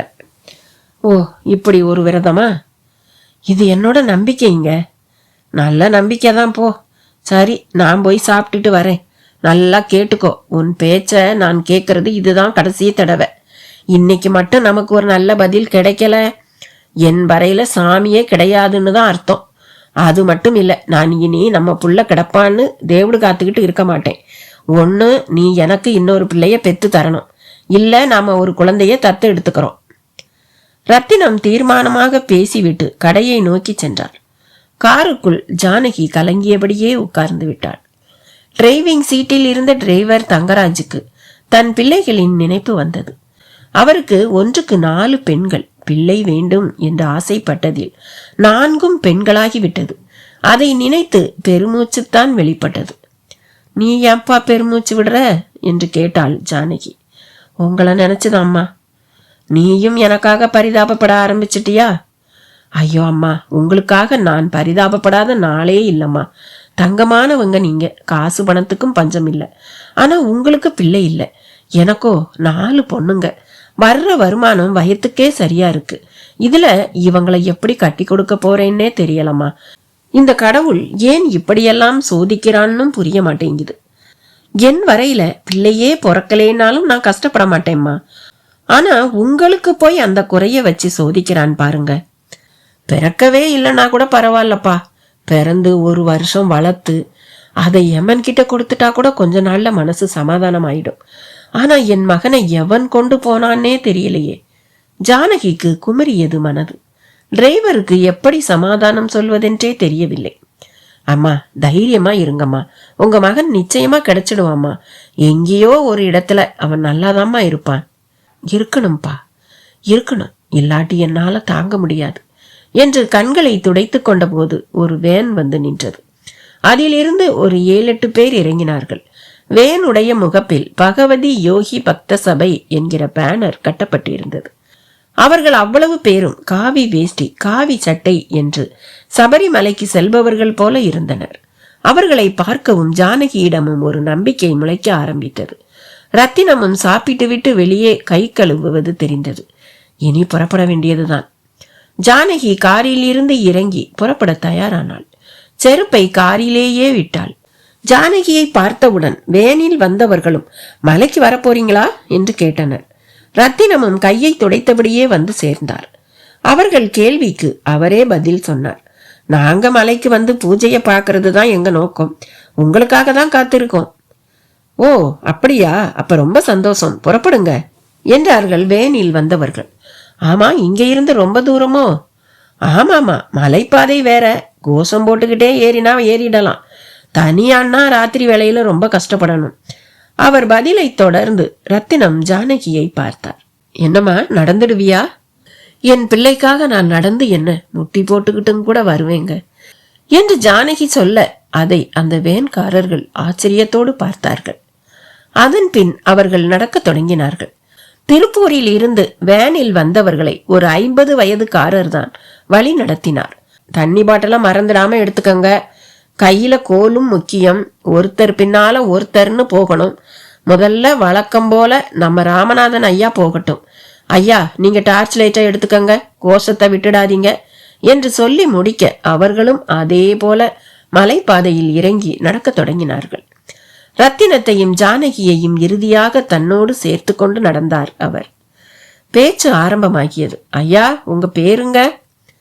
என் பேரு ரத்தினம், சென்னையில நகைக்கடை வச்சிருக்கேன். ரொம்ப சந்தோஷம்ங்க. ஆமா, உங்களுக்கு இங்க நம்ம பகவதி யோகி சாமியை பத்தி யார் சொன்னது? யாருன்னு தெரியாதுங்க. இன்னைக்கு காலையில திருநீர்மலைக்கு தரிசனத்துக்கு போயிருந்தோம். அங்க ஒருத்தர் வந்து சொன்னாரு. அவர் யாருன்னு தெரியாதா? தெரியாதுங்க. ஆனா பார்க்க ஒரு தேஜஸ் அவர்கிட்ட இருந்தது. பேச்சும் ஒரு கட்டளையாத்தான் இருந்துச்சு. சாமிய நீங்க தரிசிக்க வர்றதுக்கு ஏதாவது காரணம் இருக்குங்களா? இருக்குதுங்க. எனக்கு ஒரே ஒரு மகன், 1 வருஷம் முடிஞ்சு பிள்ளைக்கு அன்னைக்கு மொட்டை போட்டோம். அன்னைக்கே அவனை யாரோ கடத்திட்டாங்க. அடடே, கை குழந்தைய பறி கொடுத்தவங்களா நீங்க? ஆமாங்க, அவனை இழந்து நடைப்பிணமா இருக்கும். கவலைப்படாதீங்க, எந்த ஒரு நல்லது கெட்டதுக்கும் ஒரு சரியான காரணம் உண்டுங்கிறது தான் யோகி பகவதி சாமியோட சித்தாந்தம். ஆமா, போலீஸுக்கு போகலையா நீங்க? போகாம இருப்போம்களா? ஆனா பிரயோஜனம் இல்லைங்க. பல வகையில விளம்பரம் செஞ்சும் புண்ணியம் இல்லை. இப்படியே 4 வருஷம் ஓடிடுச்சு. 4 வருஷமா? ஆமாங்க. இதே மாதிரி 48 அமாவாசைக்கு முந்திதான் அவனை நாங்க தொலைச்சோம். கடவுளே, உங்க விதி கணக்கு ரொம்ப கொடுமையான கணக்கா இருக்கும் போல தெரியுதே. என்ன விதி கணக்கோ? நகை வியாபாரம் செஞ்சாலும் நான் முறையா வரி கட்டுறவன். அள்ளி அள்ளி சம்பாதிக்க முடிஞ்சாலும் சம்பாதிக்க நான் விரும்பல. நாணயமா தான் சம்பாதிக்கிறேன். முடிஞ்ச அளவுக்கு ஏழை வாழைகளுக்கு உதவி செய்கிறேன். இருந்தும் கடவுள் என்னை ஏன் இப்படி சோதிக்கிறாருன்னு தெரியலையே. ரத்தினத்தின் குரலில் ஒரு வருத்தம் இலையோடியது. கேட்டுக்கொண்டே வந்த நபரிடம் அதற்கு எந்த பதிலும் இல்லை. என்னங்க, ஏன் எதுவும் சொல்ல மாட்டேங்கிறீங்க? சொல்ல என்ன இருக்கு? உங்களுக்கு உங்க வருத்தம் கேட்க சங்கடமாத்தான் இருக்கு. ஐயா, உங்க அனுதாபமும் பரிதாபமும் எனக்கு வேண்டாங்க. எனக்கு தேவை என்னோட குழந்தை. அதை உங்க சித்த யோகியால எங்களுக்கு கிடைக்க வைக்க முடியுமா? அப்ப ஒரு எதிர்பார்ப்போட தான் வந்திருக்கீங்கன்னு சொல்லுங்க. நிச்சயமாங்க. இல்லைன்னா 500 கிலோமீட்டர் தூரத்துக்கு கடையில பிஸியா வியாபாரம் நடக்கிறத கூட சிப்பந்திகளை பார்த்துக்க சொல்லிட்டு நான் எதுக்கு வரணும்? அதுவும் சரிதான். ஆனா உங்க கேள்விக்கு பதில் எனக்கு தெரியலைங்க. சித்த யோகி தான் உங்களுக்கு இதுக்கு பதில் தரணும். ஆனா அவர்கிட்ட ஒரு கெட்ட பழக்கம். யாராச்சும் அவர்கிட்ட எதையாச்சும் எதிர்பார்த்து வந்தாலே அவருக்கு பிடிக்காது. கரெக்டா அவங்க கிட்ட வரும்போது முகத்தை திருப்பிக்குவாரு. திருப்பூர்காரர் சொன்ன பதில் பேசாமல் நடந்து வந்தபடி இருந்த ஜானகியை அரட்டி விட்டது. ஐயோ, என்ன சொல்றீங்க? நான் வர்றதே யோகி ஐயா ஏதாவது ஒரு நல்ல வழி காட்டுவாருன்னு தானே என்று பதட்டமான குரலில் பேசினாள். இருக்கலாம்மா. அவர் வரையில எதையும் யாரும் கேட்க தேவையில்லை. அவரே முகத்தை பார்த்து புரிஞ்சுக்குவாரு. அதனால அப்படி சொன்னேன். நீங்க தைரியமா வாங்க. நான் சொன்னதையும் மனசுல வச்சுக்கோங்க. உங்களுக்கு நல்லதே நடக்கட்டும். சரிங்க, உங்க பேர் என்னன்னு சொல்லலையே? பொன்னுசாமிங்க. உங்களுக்கு சாமியை எப்படி தெரியும்? நீங்க எத்தனை வருஷமா வர்றீங்க? நான் 10 வருஷமா வர்றேன். சாமியை முதலா பார்த்ததே நான் தான். இந்த வெள்ளியங்கிரி மலைக்கு நான் அமாவாசைக்கு அமாவாசை வருவேன். அப்ப என் வரையில ஒரு அதிசயத்தை நான் கண்ணால கண்டேன். சாமி தரிசனம் முடிஞ்சு வரும்போது சுனை கிட்ட யோகி பகவதி சாமி படுத்திருந்தார். அப்ப அவர் தலைமாட்டுல ஒரு நல்ல பாம்பு படம் விரிச்சுக்கிட்டு நின்றுட்டு இருந்தது. எனக்கு அதை பார்த்த மாத்திரத்துல உயிர் கொலையே நின்னு போச்சு. சாமி இப்படி தலைக்கு மேல பாம்பு இருக்கிறது தெரியாம தூங்கிட்டு இருக்காரே, என்ன ஆகுமோன்னு பயந்து போயிட்டேன். நான் பார்த்துட்டு இருக்கும் போதே பாம்பு அப்படியே அவர் உடம்பு மேல ஏறி கால் வழியா இறங்கி கடந்து போச்சு. எனக்கு பிறகுதான் உயிரே வந்தது. சாமியும் கண்ணை திறந்தாரு. என்னை பார்த்து, என்ன பயந்துட்டியான்னு கேட்டாரு. ஆமான்னு சொன்னேன். எதுக்கு பயப்படணும்? அது சித்தர் சாமி பாம்பு வடிவத்துல சுத்திக்கிட்டு இருக்காரு. என் கூட பேச வந்தவர் நான் தூங்கவும் காத்திருந்தாரு. உன்னை பார்க்கவும் என்னையும் எழுப்பி விட்டுட்டு போயிட்டாருன்னு சொன்னாரு. இதுதான் எனக்கும் சாமிக்குமான முதல் அனுபவம்ங்க. அதை எந்த அளவு நம்புறதுன்னு எனக்கும் குழப்பமா தான் இருந்துச்சு. அப்ப நான் எதுவும் பேசல, பேசாம இறங்கி போயிட்டேன். அடுத்த தடவை மலைக்கு வரும்போது நான் முதல் தடவை பார்த்ததை விடவே பெரிய சோதனைங்க. அதே மாதிரி சாமி சுனைக்கிட்ட ஒரு மரத்தடியில படுத்திருந்தாரு. இந்த முறை காலடியில ஒரு சிறுத்தை புலி படுத்திருந்துச்சு. எனக்கு பகீர்னு ஆகி போச்சு. இருந்தாலும் போன தடவை பாம்பை அவர் சித்தர் சாமின்னு சொன்னது நினைவுக்கு வந்தது.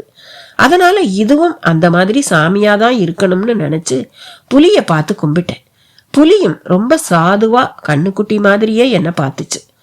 பிறகு எழுந்து காட்டுக்குள்ள போயிடுச்சு.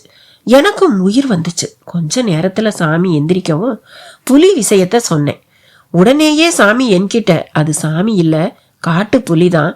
ஆனா அதை இந்த வெள்ளியங்கிரி மலையில நடமாடுற சித்தர் சாமிங்க வசிய கட்டுல வச்சிருக்கிறதால அது தன்னோட சுபாவத்தை மறந்து தெரியுதுன்னு சொன்னாரு.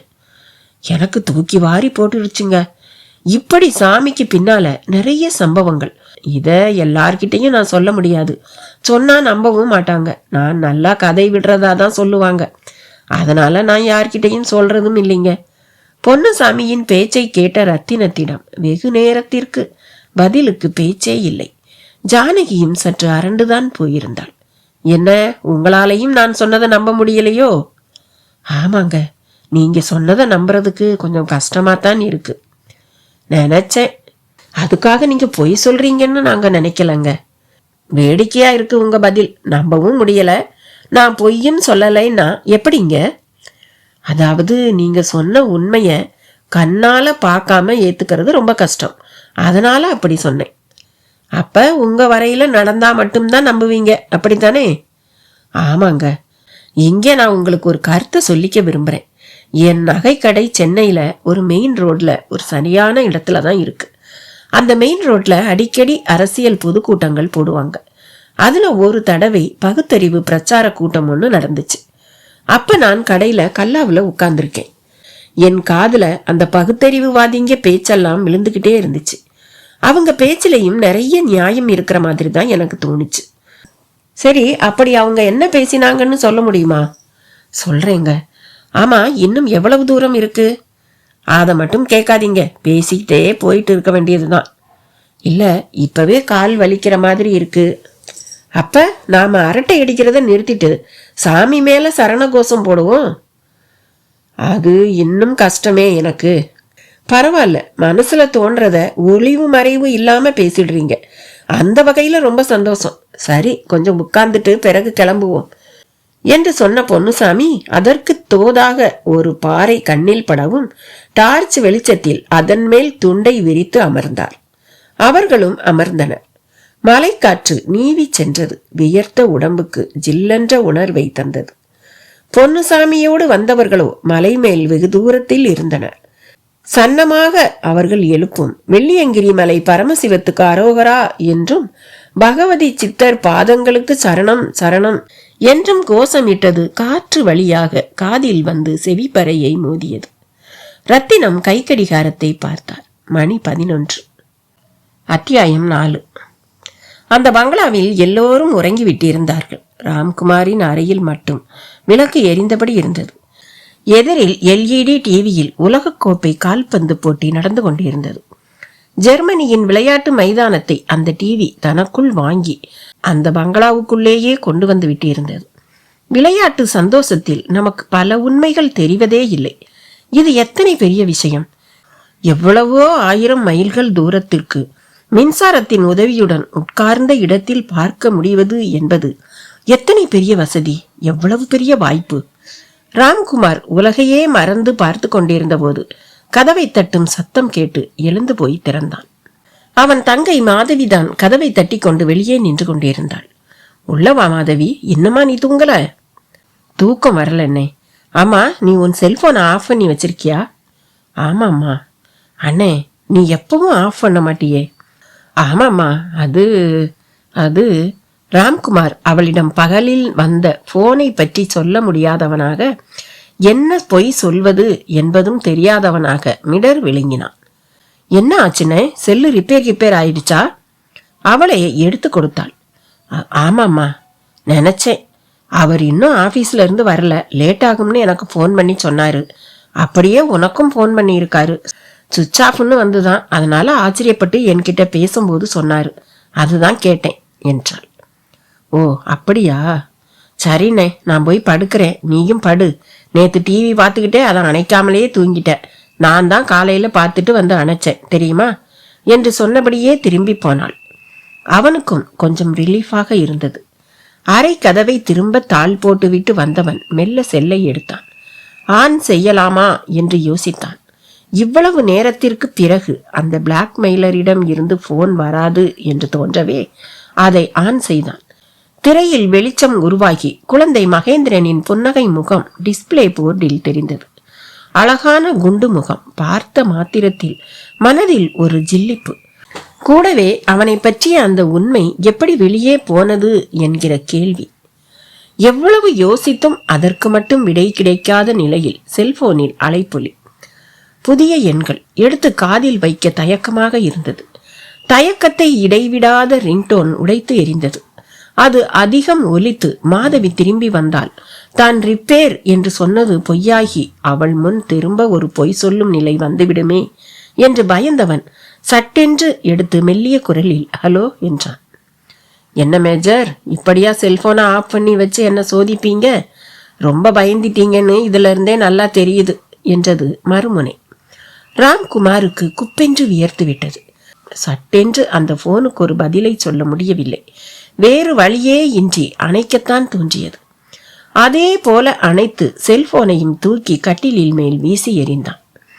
உடம்பெல்லாம் பதறி நடுங்கியது. 4 வருடங்களாக கொஞ்சம் கொஞ்சமாக மறக்கப்பட்டு முழுவதுமாக மறந்துவிட்ட நிலையில் புதைத்த பிணத்தை தோண்டி எடுப்பது போல அந்த ரகசியத்தை கிளறும் இவன் யார்? எப்படி இவனுக்கு தெரியும்? ஒருவேளை விஸ்வநாத் எங்காவது உளறி அதனால் இப்படி ஆகி இருக்குமோ? இவனை எப்படி சமாளிப்பது? கேள்விக்குள் விழுந்து ராம்குமார் புரண்டு நெளிந்தபோது திரும்பவும் கதவு தட்டப்படும் சத்தம். முகத்தில் வழிந்த வியர்வையை துடைத்தபடியே கதவை திறந்தான். வெளியே மாதவி. என்ன மாதவி, உன் போன் ஒர்க் பண்ணுதாட்டம் இருக்குதுன்னே. என்னம்மா சொல்ற? இப்ப அதோட ரிங்டோன் கேட்டுச்சே. இல்லம்மா, டிவியில சீரியல் பார்த்துட்டு இருந்தேன். அதுல ஒரு கேரக்டர் கையில இருந்த செல்போன் சத்தம்மா அது. நீ பொய் சொல்ற என்ன? உன் கூட பேசிட்டு இருந்த ஒருத்தர் நீ பாதியில கட் பண்ணிட்டதால என்னோட லைன்ல வந்து உங்க பிரதரை கொஞ்சம் என் கூட பேச சொல்லுங்கன்னு சொன்னாரு. என்னது, அவன் உன்னோட லைன்ல வந்தானா? ராம்குமார் தன்னை மறந்து உண்மையை ஒப்புக்கொள்வது போல கேட்டுவிட மாதவி தன் கரிய விழிகளை அகலமாக விரித்தவளாக கோபத்தோடு பார்த்தாள். மாதவி, நீ அப்படி பார்க்காத. அவன் ஒரு இம்சை பிடிச்சவன். என் ஃப்ரெண்டு தான். உன் மூஞ்சில முழிக்க மாட்டேன்னுட்டு வந்துட்டேன். என்கிட்ட மன்னிப்பு கேட்கத்தான் அவன் துரத்துறான். அவனுக்கு பயந்துகிட்டு தான் நான் சுவிட்ச் ஆஃப் பண்ணி வச்சிருக்கேன். ராம்குமார் தனக்கு அப்போது தோன்றிய விதத்தில் சமாளித்தான். மாதவியும் அதற்கு மேல் அவனை நோண்டாமல் என்ன ஃப்ரெண்டோ என்ன சண்டையோ என்று தலையில் அடித்துக்கொண்டு விலகினாள். பெட்டின் மேல் செல்போன் கிடந்தது. அதையே திரும்பி வெறித்து பார்த்தான் ராம்குமார். இதை யார் கண்டுபிடிச்சது? இப்படி பாடா படுத்துதே. சை என்றபடியே கையில் எடுத்தான். ஒரு முடிவிற்கும் வந்தான். அதற்கு முன்னதாக எழுந்து சென்று பீரோவை திறந்து தனது லைசன்ஸ் பிஸ்டலை எடுத்து ஒரு பார்வை பார்த்தான். பின் திரும்பி வந்து சுவிட்ச் ஆன் செய்தான். அடுத்த நொடியே அலைப்பொலி. என்னப்பா, எப்பன்னே உட்கார்ந்திருப்பியா? நிச்சயமா, என் வரையில இது ஒரு 10 கோடி ரூபாய் விஷயமாச்சே. 10 கோடி விலையே பிக்ஸ் பண்ணிட்டியா? ஆமாமா, இன்னைக்கெல்லாம் 500 கோடி ரூபாய் சொத்து இல்ல அந்த பையன் பேர்ல இருக்கு. சரி, இதெல்லாம் உனக்கு எப்படி தெரியும்? எதுக்கு இந்த வேண்டாத கேள்வி? எனக்கு இது ரொம்ப முக்கியமான கேள்விப்பா. இதுக்கு பின்னால இன்னும் பல ரகசியங்கள் இருக்கு, அதனால கேட்டேன். என்னப்பா நீ எனக்கு நீயே எடுத்து கொடுக்கறியே? எனக்கு தெரிஞ்சதெல்லாம் ஒரே ஒரு ரகசியம்தான். அது இந்த குழந்தையை நீதான் திருடின. நீதான்னா ஒரு வடநாட்டு பிச்சைக்காரனை பயன்படுத்தி திருடின, அவ்வளவுதான். அப்ப அதுக்கு மேல உனக்கு எதுவுமே தெரியாதுன்னு சொல்லு. நீ கேக்குறத பார்த்தா அதுக்கு மேலையும் இருக்குன்னு சொல்லு. இருக்கு, ஆனா உனக்கு தெரிஞ்சிருக்காங்கிறது தான் என்னோட கேள்வி. அப்ப எனக்கு அதெல்லாம் தெரியலைன்னா நான் இப்ப கேட்ட 10 கோடியை தரமாட்டியா? 10 கோடின்னு நீயா முடிவு செஞ்சுட்டா போதுமா? என்னால எவ்வளவு தர முடியும்னு இருக்குல்ல. நீ எதுக்கு தரணும்? உன் தங்கச்சி புருஷன், அதான் அந்த விஸ்வநாதன் கிட்ட கேட்டு வாங்கி கொடு. புரியுது. இப்ப நான் மாட்டேன்னா என் மாப்பிள்ளை கிட்ட போவ, அப்படித்தானே? சந்தேகமே இல்லை. என் வாழ்க்கையில அபூர்வமா ஒரு சான்ஸ் கிடைச்சிருக்கு. இத நான் பயன்படுத்த தவறிட்டா என்னை விட முட்டாள நீ பார்க்க முடியாது இல்லையா? சரி, நீ பொய் சொல்லி பிளாக்மெயில் பண்றேன்னு நான் போலீஸுக்கு போனா என்ன பண்ணுவ? என்னை ஆழம் பாக்குறியா? நல்லா கேட்டுக்கோ. இது ரத்னா ஜுவல்லரி ரத்னம்ங்கிறவரோட குழந்தை. அந்த மனுஷன் குழந்தைய தொலைச்சிட்டு பேயா அலைஞ்சுக்கிட்டு இருக்கான். போலீஸ்காரங்க கேட்டப்பெல்லாம் 1000 கொடுத்துருக்கான். அவனுக்கு ஒரு போன் பண்ணி உன் குழந்தைதான் இப்ப விஸ்வநாதன் கிட்ட இருக்குன்னு பத்த வச்சேன்னு வச்சுக்க, உன் மானம் மரியாதை அவ்வளவும் காலி. கடைசியா விஷயம் மரபணு சோதனையில போய் முடியும். அங்க உன் மாப்பிள்ளையோட வண்டவாளம் தண்டவாளத்துல ஏறிடும். உனக்கு இதெல்லாம் தேவையா? யோசிச்சுக்க. உனக்கு நான் 12 மணி நேரம் டைம் தர்றேன். அதுக்குள்ள பண விஷயத்துல ஒரு முடிவுக்கு வா. எதுக்கும் உன் மாப்பிள்ளை கிட்டையும் கலந்துக்க. அவன் பேசி முடித்துவிட ராம்குமாருக்குள் திரும்பவும் புயல் வீச தொடங்கியது. அப்போது காரன் சத்தமும் கேட்டது. மாப்பிள்ளை விஸ்வநாதன் வந்துவிட்டதற்கான அறிகுறி அது. அப்பா என்று அந்த வேளையில் குழந்தை மகேந்திரன் எழுந்து ஓடும் சத்தமும் கேட்டது. மெல்ல கதவை திறந்து கொண்டு எட்டி பார்த்தபோது விஸ்வநாதன் மகேந்திரனை தோளில் அணைத்தபடி பிரீப் கேஸை இன்னொரு கையில் பிடித்து கொண்டே வந்து கொண்டிருந்தான். பார்க்கவே அழகாக இருந்தது. இந்த அழகு கொள்ளை போய் விடுமோ என்று பயமாகவும் இருந்தது. மாதவியும் வந்து நின்றான். ஏன் இன்னும் இவன் தூங்கல? எல்லாம் உங்களாலதான். உங்களை பார்க்காம ஐயா தூங்க மாட்டாராம். என்ன மகி, சீக்கிரமா தூங்கினாதானே நாளைக்கு ஸ்கூலுக்கு சீக்கிரமா எழுந்து போகலாம். அப்பா, நாளைக்கு எனக்கு ஸ்கூல் லீவ் ஆச்சே.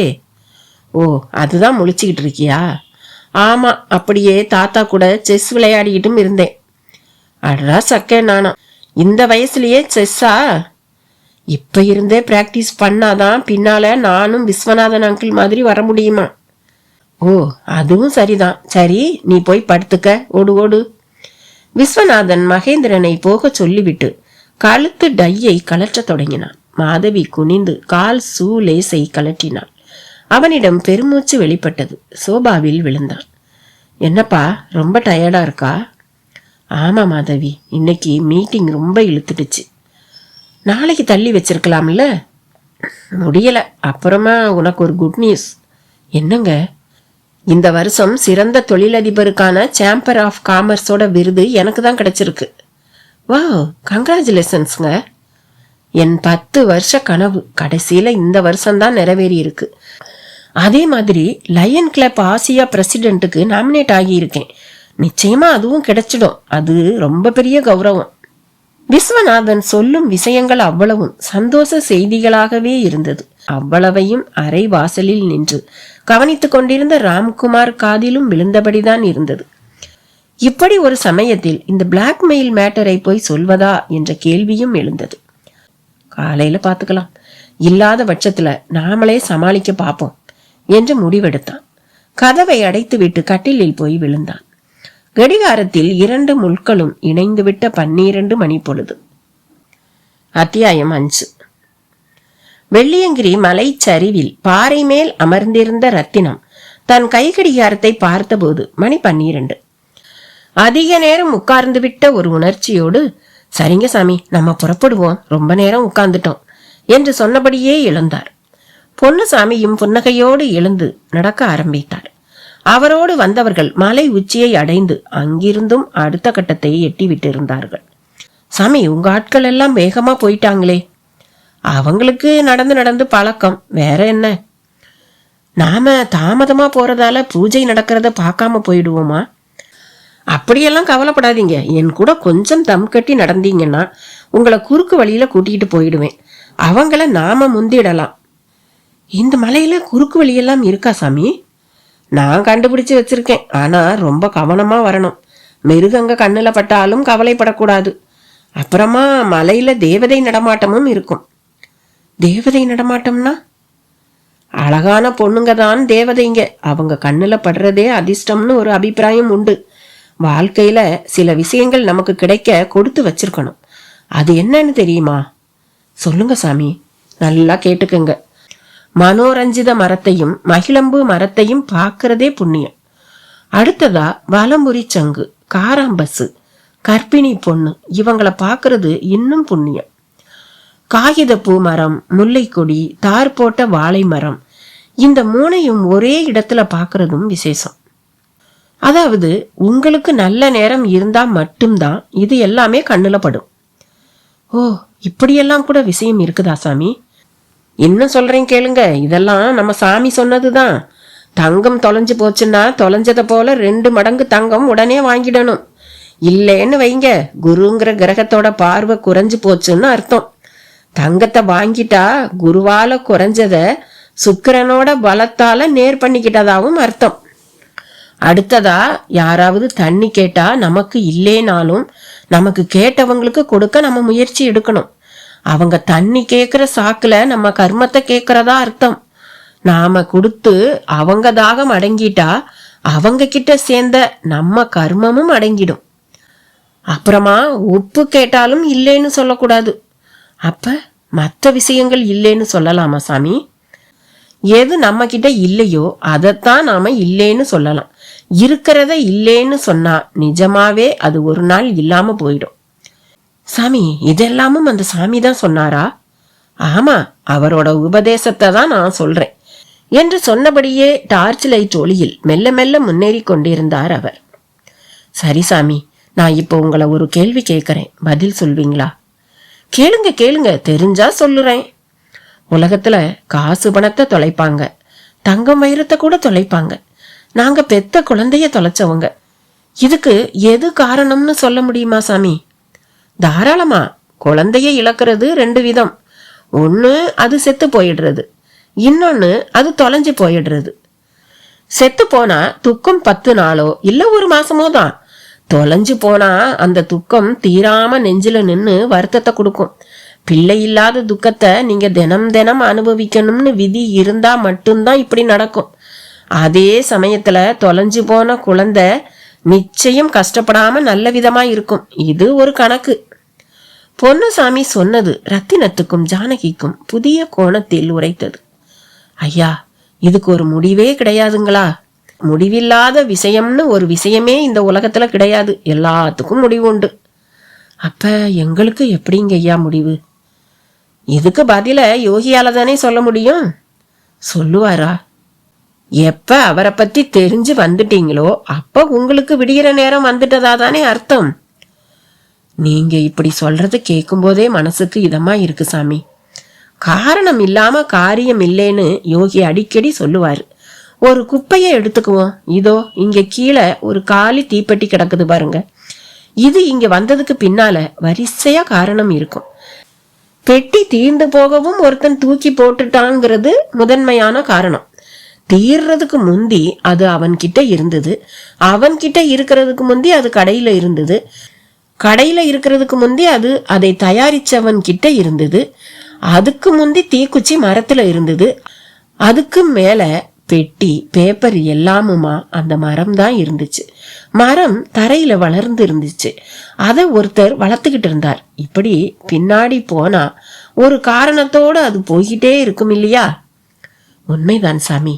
எல்லாத்துக்கும் ஒரு காரணம் இருந்தே தீரணும்னு நீங்க சொல்றத நானும் ஒத்துக்கிறேன். ஒரு காலி தீப்பெட்டிக்கே இப்படி ஒரு வரிசை இருக்கிற மாதிரி நாங்க பிள்ளைய தொலைச்சதுக்கு பின்னாலையும் வரிசையா காரணங்கள் இருக்குன்னு நீங்க சொல்றத நான் ஒத்துக்கிறேன் சாமி. இந்த காரணங்களால மனசு சமாதானம் அடைய மாட்டேங்குதே. அப்ப மனசுக்கு தெளிவில்லைன்னு அர்த்தம், அதுக்கு பகுத்தறிய தெரியலேன்னு அர்த்தம். சாமி, இந்த இடம் மட்டும் புரியல, கொஞ்சம் விளக்கமா சொல்வீங்களா? எனக்கு தெரிஞ்ச அளவுல சொல்றேன். இப்ப ஒருத்தர் சிறையில இருக்கார், ரொம்ப கஷ்டப்படுறார், பார்க்கவும் பரிதாபமா இருக்குன்னு வச்சுக்குவோம். சரிங்க, அவர் 10 பேரை வெட்டி கொலை செஞ்சவர்னு தெரிய வருது. அப்ப அந்த பரிதாபம் இருக்குமா? அது எப்படிங்க இருக்கும்? கொலைகாரன் தண்டனை அனுபவிக்கிறான், நல்லா அனுபவிக்கட்டும்னு தான் நினைப்போம். பாத்தீங்களா, காரணம் தெரியவும் மனசு சமாதானம் ஆயிடுச்சு. உண்மைதான் சாமி. ஆனா இங்க காரணம் தெரிஞ்சதால சமாதானமாச்சு. எங்க விஷயத்துல நான் நிஜமா ஒரு தப்பும் பண்ணலையே சாமி. தெரியாம தப்பு பண்ணி இருக்கலாம் இல்லையா? தெரியாம ஒரு கண்ணாடிய கீழே போட்டா அது உடையாம போயிடுமா சாமி? உங்க கேள்வி புரியுது, ஆனா மனசு ஒத்துக்க தயங்குது, கஷ்டப்படுது. தயங்காம இந்த பதில புரிஞ்சு ஏத்துக்கிட்டீங்கன்னா வர வேண்டிய பக்குவம் வந்துடுச்சுன்னு அர்த்தம். ஒத்துக்க தயங்கி வருத்தப்பட்டா உங்க கர்ம கணக்கு தீரலைன்னு அர்த்தம். இப்படி எதையாவது சொல்லி சமாதானப்படுத்திக்கிட்டாதான் உண்டு, வேற வழி. ரத்தினம் பெருமூச்சு விட்டார். ஆனால் வாழ்க்கை பற்றிய உண்மைக்கு மிக அருகில் வந்தும் அவர் அதை பிடித்து கொள்ள தவறிவிட்டதாகவே பொன்னுசாமிக்கு தோன்றியது. அதற்கு மேல் அவர் பேசவில்லை. அவருக்கு விதி இருந்தால் பகவதி யோகி அவருக்கு பதில் சொல்லுவார் என்று மட்டும் நினைத்து கொண்டார். அதே சமயம் டார்ச் லைட்டும் மங்க தொடங்கியது. உள்ளே பேட்டரி வீக்காகி வருவதன் விளைவு. கொஞ்சம் எட்டி நடங்க, வெளிச்சம் குறைஞ்சிக்கிட்டே வருது என்றார். ரத்தினமும் நடக்க முற்பட்டார். அவர் கையை இறுக பிடித்து கொண்டாள் ஜானகி. கசகசவென்று ஈரமாக இருந்தது, அவ்வளவு வியர்வை. அந்த நிலையிலும் அதை எண்ணி ரத்தினத்திடம் சிரிப்பு வந்தது. என்ன, உங்களுக்கு நீங்களே சிரிக்கிறீங்க? கையால ஆகாம போகும்போது நம்மளால முடிஞ்சது அதுதானே ஜானகி. புரியலையே. ஒரு பிள்ளைய பெத்துக்க தெரிஞ்சது, ஆனா பாதுகாப்பா வச்சுக்க தெரியல. பாரு, அதுக்காக இப்படி ஒரு ராத்திரியில இதுக்கு முந்தி ஒரு தடவை கூட நினைச்சே பார்த்திருக்காத இந்த மலை மேல நாம நடந்துகிட்டு இருக்கோம். பகல்லையே வர தயங்குற இடத்துக்கு ராத்திரி வந்திருக்கோம். நமக்குள்ளதான் எவ்வளவு ஆசை. பிள்ளை வேணும்னு நினைக்கிறது ஆசையோட சேர்ந்த விஷயங்களா? எல்லாமே ஆசையோட சேர்ந்ததுதான் ஜானகி. எனக்கு நீ வேணும்னு நினைக்கிறது, உனக்கு நான் வேணும்னு நினைக்கிறதுன்னு எல்லாமே ஆசையோட சேர்ந்தது தானே. ஆசை ஆசை ஆசை, எல்லா இம்சைக்கும் அதுதானே காரணம். ரத்தினத்தின் பேச்சு திசை மாறி அதில் கோபம் வெளிப்படத் தொடங்கியது. எங்கேயோ ஆரம்பிச்சு எங்கேயோ போயிட்டீங்க. வாஸ்தவந்தான். இப்ப மட்டும் என்ன, எங்கேயோ தான் போயிட்டு இருக்கோம். என்ன நடக்கும்னு தான் தெரியல. பேசாம வாங்க, விரக்தியில நல்லாவே உளர ஆரம்பிச்சிட்டீங்க. ரத்தினமும் ஜானகியும் பேசிக்கொண்டு வருவது சில அடிகள் முன்னால் நடக்கும் பொன்னுசாமியின் காதுகளிலும் விழுந்து கொண்டுதான் இருந்தது. அவர் முகத்தில் ஒரு மந்தகாசமான சிரிப்பு. இதோ பார் ஜானகி, இதுதான் கடைசி. இந்த கோயில், குளம், சாமியார் தரிசனம், ஜோசியம், அது இதுன்னு நீ எங்கேயாவது கூப்பிட்ட நடக்கிறதே வேற, தெரிஞ்சுக்க. சரி சரிங்க, பேசாம வாங்க. இந்த சாமியும் ஒன்னும் நமக்கு பெருசா வழிகாட்டிட போறதில்ல. இந்த நாட்டுல விஞ்ஞானிகள் இருக்காங்களோ இல்லையோ, நிறைய சாமியார்கள் இருக்காங்க. அவங்களுக்கெல்லாம் ஒரு விஷயம் நல்லா தெரிஞ்சிருக்கு. நமக்கு ஒரு கஷ்டம்னா அதுக்கு நாம செஞ்ச பாவம்தான் காரணம்னு சொல்றதுக்கு நல்லாவே தெரிஞ்சிருக்கு. ரத்தினத்திடம் எதனாலோ மனதிற்குள் எதிர்மறையான எண்ணங்களே எழும்பியது. அது பேச்சாகவும் வெளிப்பட்டது. இப்ப நீங்க சும்மா வரமாட்டீங்க என்று ஒரு அதட்டினாள் ஜானகி. சட்டென்று இருட்டி கொண்டது போல இருந்தது. முன்னால் சென்றபடி இருந்த பொன்னுசாமியை காணவில்லை. ஐயோ, என்னங்க இது, கூட வந்தாரே, அவர் எங்கங்க? என்ன கேட்டா, உனக்கு முன்னாலதானே நடந்து போயிட்டு இருந்தாரு. உங்க புலம்பல சகிச்சிக்க முடியாம விட்டுட்டு ஓடிட்டாரா? ஜானகி இருளில் பதைக்க தொடங்கினாள்.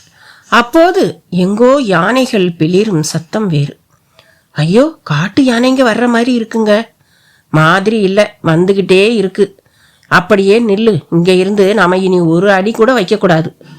அப்புறம் அந்த பூஜையை எப்படி பாக்குறது என்று அவர் கேட்ட நொடி அவர் மேல் டார்ச் வெளிச்சம் பல பக்கங்களிலும் இருந்து பட்டது. யாரது? நாங்க தான் சார். பரவாயில்லையே, எங்களுக்கு பின்னால வந்த நீங்க எங்களுக்கு முன்னால வந்து நிக்கிறீங்க. ஓ, நீங்கெல்லாம் இப்பதான் வர்றீங்களா? ஆமா ஆமா, நடங்க, கிட்டத்தட்ட வந்துட்டோம். நல்ல வேளையாக அவர்கள் வழி நடத்தி அழைத்து சென்றனர். அவர்கள் சொன்னது போலவே ஒரு 10 நிமிடத்தில் அந்த சுனை பகுதி வந்து விட்டது. சுற்றிலும் நிறைய தீப்பந்தங்கள், சுனையில் தழும்ப தழும்ப தண்ணீர், சுனையை சுற்றி பாறை திட்டுக்கள், அதன் மேல் ஸ்டேடியத்தில் இடம் பிடிப்பது போல சிலர் இடம் பிடித்து துண்டு விரித்திருந்தனர். ஆனால் அவர்கள் சொன்ன யோகியை அங்கே காணவில்லை. ஜானகிக்கும் ரத்தினத்துக்கும் சற்று ஏமாற்றமாக கூட இருந்தது. அவர்களை வழிநடத்தி வந்த பொன்னுசாமி சுனைக்கு அருகே உள்ள ஒரு பாறை திட்டை சுனை நீரால் கழுவி சுத்தப்படுத்தி கொண்டிருந்தார். நிமிர்ந்து ரத்தினம் ஜானகி இருவரையும் பார்த்து ஒரு சிரிப்பு சிரித்தார். இடையில் எங்கோ யாரோ சங்கு முழங்கும் சத்தமும் கேட்டது. எல்லோரிடமும் விடைப்பு தொற்றிக் கொண்டது. சாமி வர்றார், சாமி வர்றார் என்று முணுமுணுத்தனர். அந்த கூட்டத்தில் ஒரு பக்கம் இருந்த கூட்டம் விலகியது. இடையில் ஒருவர் வருவதும் தெரிந்தது. 5½ அடி உயரம், அந்த அளவுக்கு தலைமுடி சடை பிடித்து வளர்ந்து தரையில் உரசியபடி வந்தது. ஜானகிக்கு அந்த காட்சியே சிலிர்ப்பை மூட்டியது. ரத்தினத்துக்கு சற்று வழுக்கைதான். தடவி பார்த்து கொண்டார்.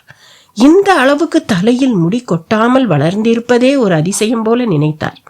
ரத்தினத்துக்கும் அவர் ஒரு அதிசயமாகத்தான் தெரிந்தார். எல்லோரும் ஹரஹர மகாதேவா என்று கோஷமிட்டனர். அங்கே ஒரு அதிசயம் நடக்க தொடங்கிவிட்டது போல தோன்றியது. பொன்னுசாமியே அவருக்கு உதவியாக அவர் சொல்வதையெல்லாம் செய்தார். அவரது தோளில் ஒரு மான் தோலால் தைக்கப்பட்ட பை ஒன்று இருந்தது. அதனுள் இருந்து ஒரு ஜான் நீள அகலம் கொண்ட சிவலிங்கம் ஒன்றை அவர் வெளியில் எடுத்தார். அதை சுனைக்கு பக்கத்தில் சுத்தம் செய்து கோலமிடப்பட்டிருந்த பாறை மேல் வைத்து அபிஷேகம் தொடங்கியது. தரிசனம் செய்ய வந்திருந்தவர்கள் பால் கொண்டு வந்திருந்தனர். சிலரிடம் இளநீர், சிலரிடம் பன்னீர், தேன் என்று அபிஷேக வகையறாக்கள். இதை பார்க்க வேண்டும், இதை பார்ப்பதற்கு புண்ணியம் செய்திருக்க வேண்டும் என்று சொல்லி இருந்ததால் ஒருவரும் வைத்த கண்ணை எடுக்கவில்லை. ஜானகி உருகி கொண்டிருந்தாள். ஆனால் ரத்தினத்திடம் அத்தனை உருக்கம் இல்லை. இதை போல அபிஷேகங்களை எவ்வளவோ பார்த்தாயிற்று. அதை போல ஒரு அபிஷேகம்தான் இது. இதில் பெரிதாக என்ன இருக்கிறது என்பது போல எண்ணம்தான் அவரிடம். சிறிது நேரத்தில் அபிஷேகமும் முடிந்தது. பகவதி யோகி சித்தர் வரிசையாக எல்லோருக்கும் விபூதி பிரசாதம் தர தொடங்கினார். ஜானகியும் வரிசையில் நின்றாள். ரத்தினத்தை கூடவே நிறுத்தி கொண்டாள். அவர்கள் இருவரும் யோகியை நெருங்கிய சமயம் அவர் பதிலுக்கு சிரித்தார். பக்கத்தில் இடத்தை காட்டி ஒதுங்கி நிற்க சொன்னார். எல்லோருக்கும் தந்தது போல பிரசாதத்தை தரவில்லை. அதுவே ஜானகிக்கு படபடப்பை உருவாக்கியது. ஒரு வழியாக மற்றவர்களுக்கு கொடுத்து முடித்தாகிவிட்டது. ரத்தினத்திடம் ஒரே குடைச்சல். பொன்னுசாமிதான் பக்கத்தில் இருந்து உதவியபடி இருந்தார். எல்லோருக்கும் கொடுத்து முடியவும் யோகி பொன்னுசாமிக்கு தானே நெற்றியில் விபூதியை வைத்து தலையை தடவி புறப்படு என்பது போல பார்த்தார். அவர் வார்த்தைக்கு மறு பேச்சு பேசாமல் பொன்னுசாமி புறப்பட்டார். மற்றவர்களும் புறப்பட்டனர். சிலர் பேச வேண்டும் என்று தேங்கி நின்றனர். ஜாடையிலேயே அவர்களை அடுத்த முறை பார்க்கலாம் என்று சொல்லி அனுப்பிவிட்டார். ரத்தினத்திடம் பொறுமை போய்விட்டது. சாமி, கொஞ்சம் எங்களை கவனிங்க என்றார் கோபமாக. நிறைய பேசணும்னு தான் எல்லாரையும் போக சொன்னேன் என்றார். நிறைய பேசணுமா? ஆமா, நிறைய கேள்விகளை கேட்டிருக்கீங்களே. சாமி, இவர் புலம்பிக்கிட்டே வந்தாரு. எல்லாத்துக்கும் ஒரே காரணம்தான் சாமி. பிள்ளை இன்னும் கிடைக்கலையேங்கிற ஒரே காரணம்தான். தெரியும், என்னை பார்க்க திருநீர்மலையில இருந்து நிக்காம புறப்பட்டு வந்திருக்கிற உங்களுக்கு நானும் ஏதாவது செஞ்சாதானே நல்லா இருக்கும். சாமி, எனக்கு என் பிள்ளை கிடைக்கணும். அநியாயமா பறி கொடுத்துட்டு துடிச்சுக்கிட்டு இருக்கோம். தொலைச்சது குழந்தைங்கிறதால அடையாளம் கண்டுபிடிக்கிறதுல கூட நிறைய சிக்கல் சாமி. இப்ப எங்க பிள்ளை திரும்பி வந்தா கூட எங்களாலேயே அடையாளம் காண முடியாது. அப்படி அவன் வளர்ந்திருப்பான். என் பாச துடிப்பு உங்களுக்கு புரியும்னு நினைக்கிறேன். ஜானகி கண்ணீர் பெருக்கினாள். யோகியிடம் ஒரு மெல்லிய புன்னகை. சாமி, தயவு செஞ்சு உன்னோட பாவம் இது, அனுபவிச்சுதான் தீர்க்கணும்னு எதையாச்சும் சொல்லிடாதீங்க. என்னால அதையெல்லாம் கேட்டுக்க முடியாது. உங்ககிட்ட உபதேசம் கேட்கிற மனநிலையே இல்லை எனக்கு. எந்த உபதேசமும் எனக்கு தேவையில்லை சாமி. எனக்கு தேவை என்னோட குழந்தை. அதுக்கு உங்க ஆருடம் என்ன? ரத்தினம் ஜானகி போல கண்ணீர் விடவோ உருக்கமாக பேசவோ விரும்பவில்லை. பட்டென்று தேங்காய் உடைப்பது போல இருந்தது அவர் பேச்சு. பெருந்தன்மையாகவும் நேர்மையாகவும் குறுக்கு வழியில போகாமலும் இந்த நொடி முதல் நீ இருந்தா அதிகபட்சம் ஒரு வாரத்துல உனக்கு உன் மகன் கிடைப்பான். உன்னோட கேள்விக்கு ரத்தின சுருக்கமா என் மனசுல பட்ட பதில சொல்லிட்டேன், போதுமா? யோகியிடம் இருந்து அப்படி ஒரு பதில் வரும் என்று ஜானகி எதிர்பார்க்கவே இல்லை. முகத்தில் ஒரு பிரகாசம் குபீர் என்று பரவியது. சாமி, என் பிள்ளை எனக்கு ஒரு வாரத்துல கிடைச்சிடுவானா? நிஜமாவா? என் மனசுல அந்த ஆதி சிவன் அப்படிதான் சொல்றான். அது சரி சாமி, பெருந்தன்மையா நேர்மையா குறுக்கு வழியில போகாமல்னு என்னென்னமோ சொன்னீங்களே, அது என்ன சாமி? நான் உனக்கு தெரிஞ்ச பாஷையில தானே சொன்னேன். என்னன்னு கேட்டா என்னப்பா அர்த்தம்? அத இப்ப சொல்ல வேண்டிய அவசியம் என்ன சாமி? போக போக அது உனக்கு தானா புரியும். போதும், சாமி கிட்ட வார்த்தைக்கு வார்த்தைன்னு ஏதாவது பேசாதீங்க. சாமி, நீங்க சொன்னதை மனசுல வச்சு நான் நல்ல விதமா நடந்துக்கிறேன். எனக்கு 7 நாள்ல என் பிள்ளை கிடைச்சா போதும். அடுத்த அம்மாவாசைக்கு நீ பிள்ளையோட தான் வருவ. அந்த வார்த்தைகளுக்கு பிறகு அவர் எதுவும் பேசவில்லை. யாருமே இல்லாத அந்த இடத்தை விட்டு சடை தரையில் புரள திரும்பி செல்ல தொடங்கினார். ரத்தினத்துக்கு ஏதோ கனவு கண்டது போல இருந்தது. பொழுதும் விடிய ஆரம்பித்து விட்டது. அத்தியாயம் 6. மணி 9. குழந்தை மகேந்திரன் பள்ளிக்கூடத்துக்கு செல்ல தயாராகி கொண்டிருந்தான். யூனிஃபார்ம் போட்டு ஷூவை மாட்டுவதற்குள் சோபாவை 100 சுற்று சுற்றி வந்து விட்டான். மாதவிக்கு நுரை தள்ள பார்த்தது. மாடியின் கைப்பிடி வளைவு மேல் கை வைத்து கொண்டு அதையே பார்த்தபடி இருந்த ராம்குமாருக்கு நேற்றைய போன் காலின் இன்றைய விஸ்வரூபம் எப்படி இருக்குமோ என்கிற கேள்விதான் மனதில் பிரதானமாக இருந்தது. இந்த விஷயத்தை விஸ்வநாத்திடம் பேசி விடுவதுதான் சரி என்றும் தோன்றியது. அப்படி நினைத்த போதே அருகில் விஸ்வநாதும் வந்து நின்றான். என்ன ராம், ஏதாவது பிரச்சனையா? கச்சிதமாக கேட்டான். ஆமா விஸ்வா, மனசுல வச்சுக்கிட்டு இருந்தா சரியாயிடுமா? இந்த உலகத்துல தீராத பிரச்சனைன்னு எதுவும் இல்லையே. நம்ம வரையில இது தீராத பிரச்சனை தான் விஸ்வா. அப்படி என்ன பிரச்சனை? வீட்டுல வச்சு பேச வேண்டாம், வெளியே போவோமா? ஓ, அந்த அளவுக்கு சீரியஸா? நிச்சயமா. சரி, அப்ப சரி, புறப்படு. இருவரும் உடை மாற்றிக்கொண்டு ஒன்றாக புறப்பட்டனர். மகேந்திரனும் ஸ்கூல் யூனிஃபார்மில் லஞ்ச் பேக்குடன் பள்ளிக்கு செல்ல காரில் ஏறி இருந்தான். டிரைவர் காரை எடுக்க போகும் சமயம் ராம்குமாருக்குள் ஒரு பொறி. டிரைவர், இன்னைக்கு மகேந்திரன் ஸ்கூலுக்கு போக வேண்டாம். ஐயா, திடீர்னு இப்படி சொல்றீங்களே? காரணமெல்லாம் கேட்காத, பல இடங்கள்ல நிலநடுக்கமா இருக்கு, நியூஸ்ல சொன்னான், அதனால ஒரு சேஃப்டிக்கு சொன்னேன் என்று தோன்றிய பொய்யை சொல்லிவிட்டு விஸ்வாவுடன் தங்களின் காரில் ஏறினான். விஸ்வா முகத்தில் பலத்த சலனம். கார் சீரத் தொடங்கியது. ராம், எதனால மகேந்திரனை ஸ்கூலுக்கு போக வேண்டாம்னு சொன்ன? அவன்தானே இப்ப நம்மளோட தீர்க்க முடியாத பிரச்சனை. டென்ஷன் பண்ணாம விவரத்தை சொல்லு ராம்.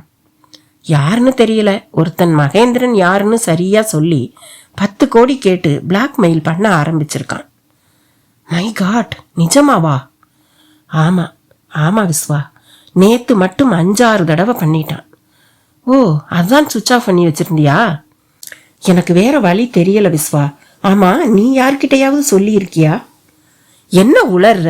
மகேந்திரனை பத்தின உண்மைங்கிறது என் குடும்ப மானம், மாதவியோட உயிர்னு பல விஷயங்கள் சம்பந்தப்பட்டிருக்கு. அதை போய் நான் சொல்வேனா? நானும் சொல்லல, நீயும் சொல்லல. அப்ப அவனுக்கு எப்படி தெரியும்? முதல்ல அவன் யாருன்னு சொல்லுறான். தெரியல, ஒவ்வொரு தடவையும் பப்ளிக் பூத்துல இருந்து பேசுறான். ரொம்ப எச்சரிக்கையா பேசுறான். அசர மாட்டேங்கிறான். 10 கோடி ரூபாய் கேட்கறான். தர முடியாதுன்னா உண்மையை போட்டு உடைப்பேங்கிறான். ராம்குமார் விளக்கத்தை தொடர்ந்து விஸ்வநாத்திடம் ஒரு ஆழ்ந்த மௌனம். என்ன விஸ்வா, மௌனம் ஆயிட்ட? இது எப்படி சாத்தியம்னு யோசிக்கிறேன். 4 வருஷத்துக்கு முந்தி நீ குழந்தையோட வந்து நின்னப்ப இது அனாதை குழந்தைன்னு சொன்னேன். ஆனா 2 நாள்லயே இது அந்த ரத்தினம் குழந்தைன்னு சொன்னேன். அப்பவே பெருசா பயந்தேன். ஆனா அப்ப நடக்காத விபரீதம் இப்ப நடக்கும் போல இருக்கே. திரும்பவும் சொல்றேன் விஸ்வா, நம்ம அவசர தேவைக்கு நான் அந்த வடநாட்டுக்காரனை நம்ப வேண்டி வந்துச்சு. அவன் இந்த ரத்தினம் குழந்தைய தூக்கிட்டு வந்து தருவான்னு எனக்கு தெரியாது. மறுநாள் பேப்பர்ல குழந்தை கடத்தல்ங்கிற நியூஸை பார்த்துட்டு அவன்கிட்ட கேட்டப்போ ஒத்துக்கிட்டான். அப்பதான் தப்பு நடந்ததே தெரியும்.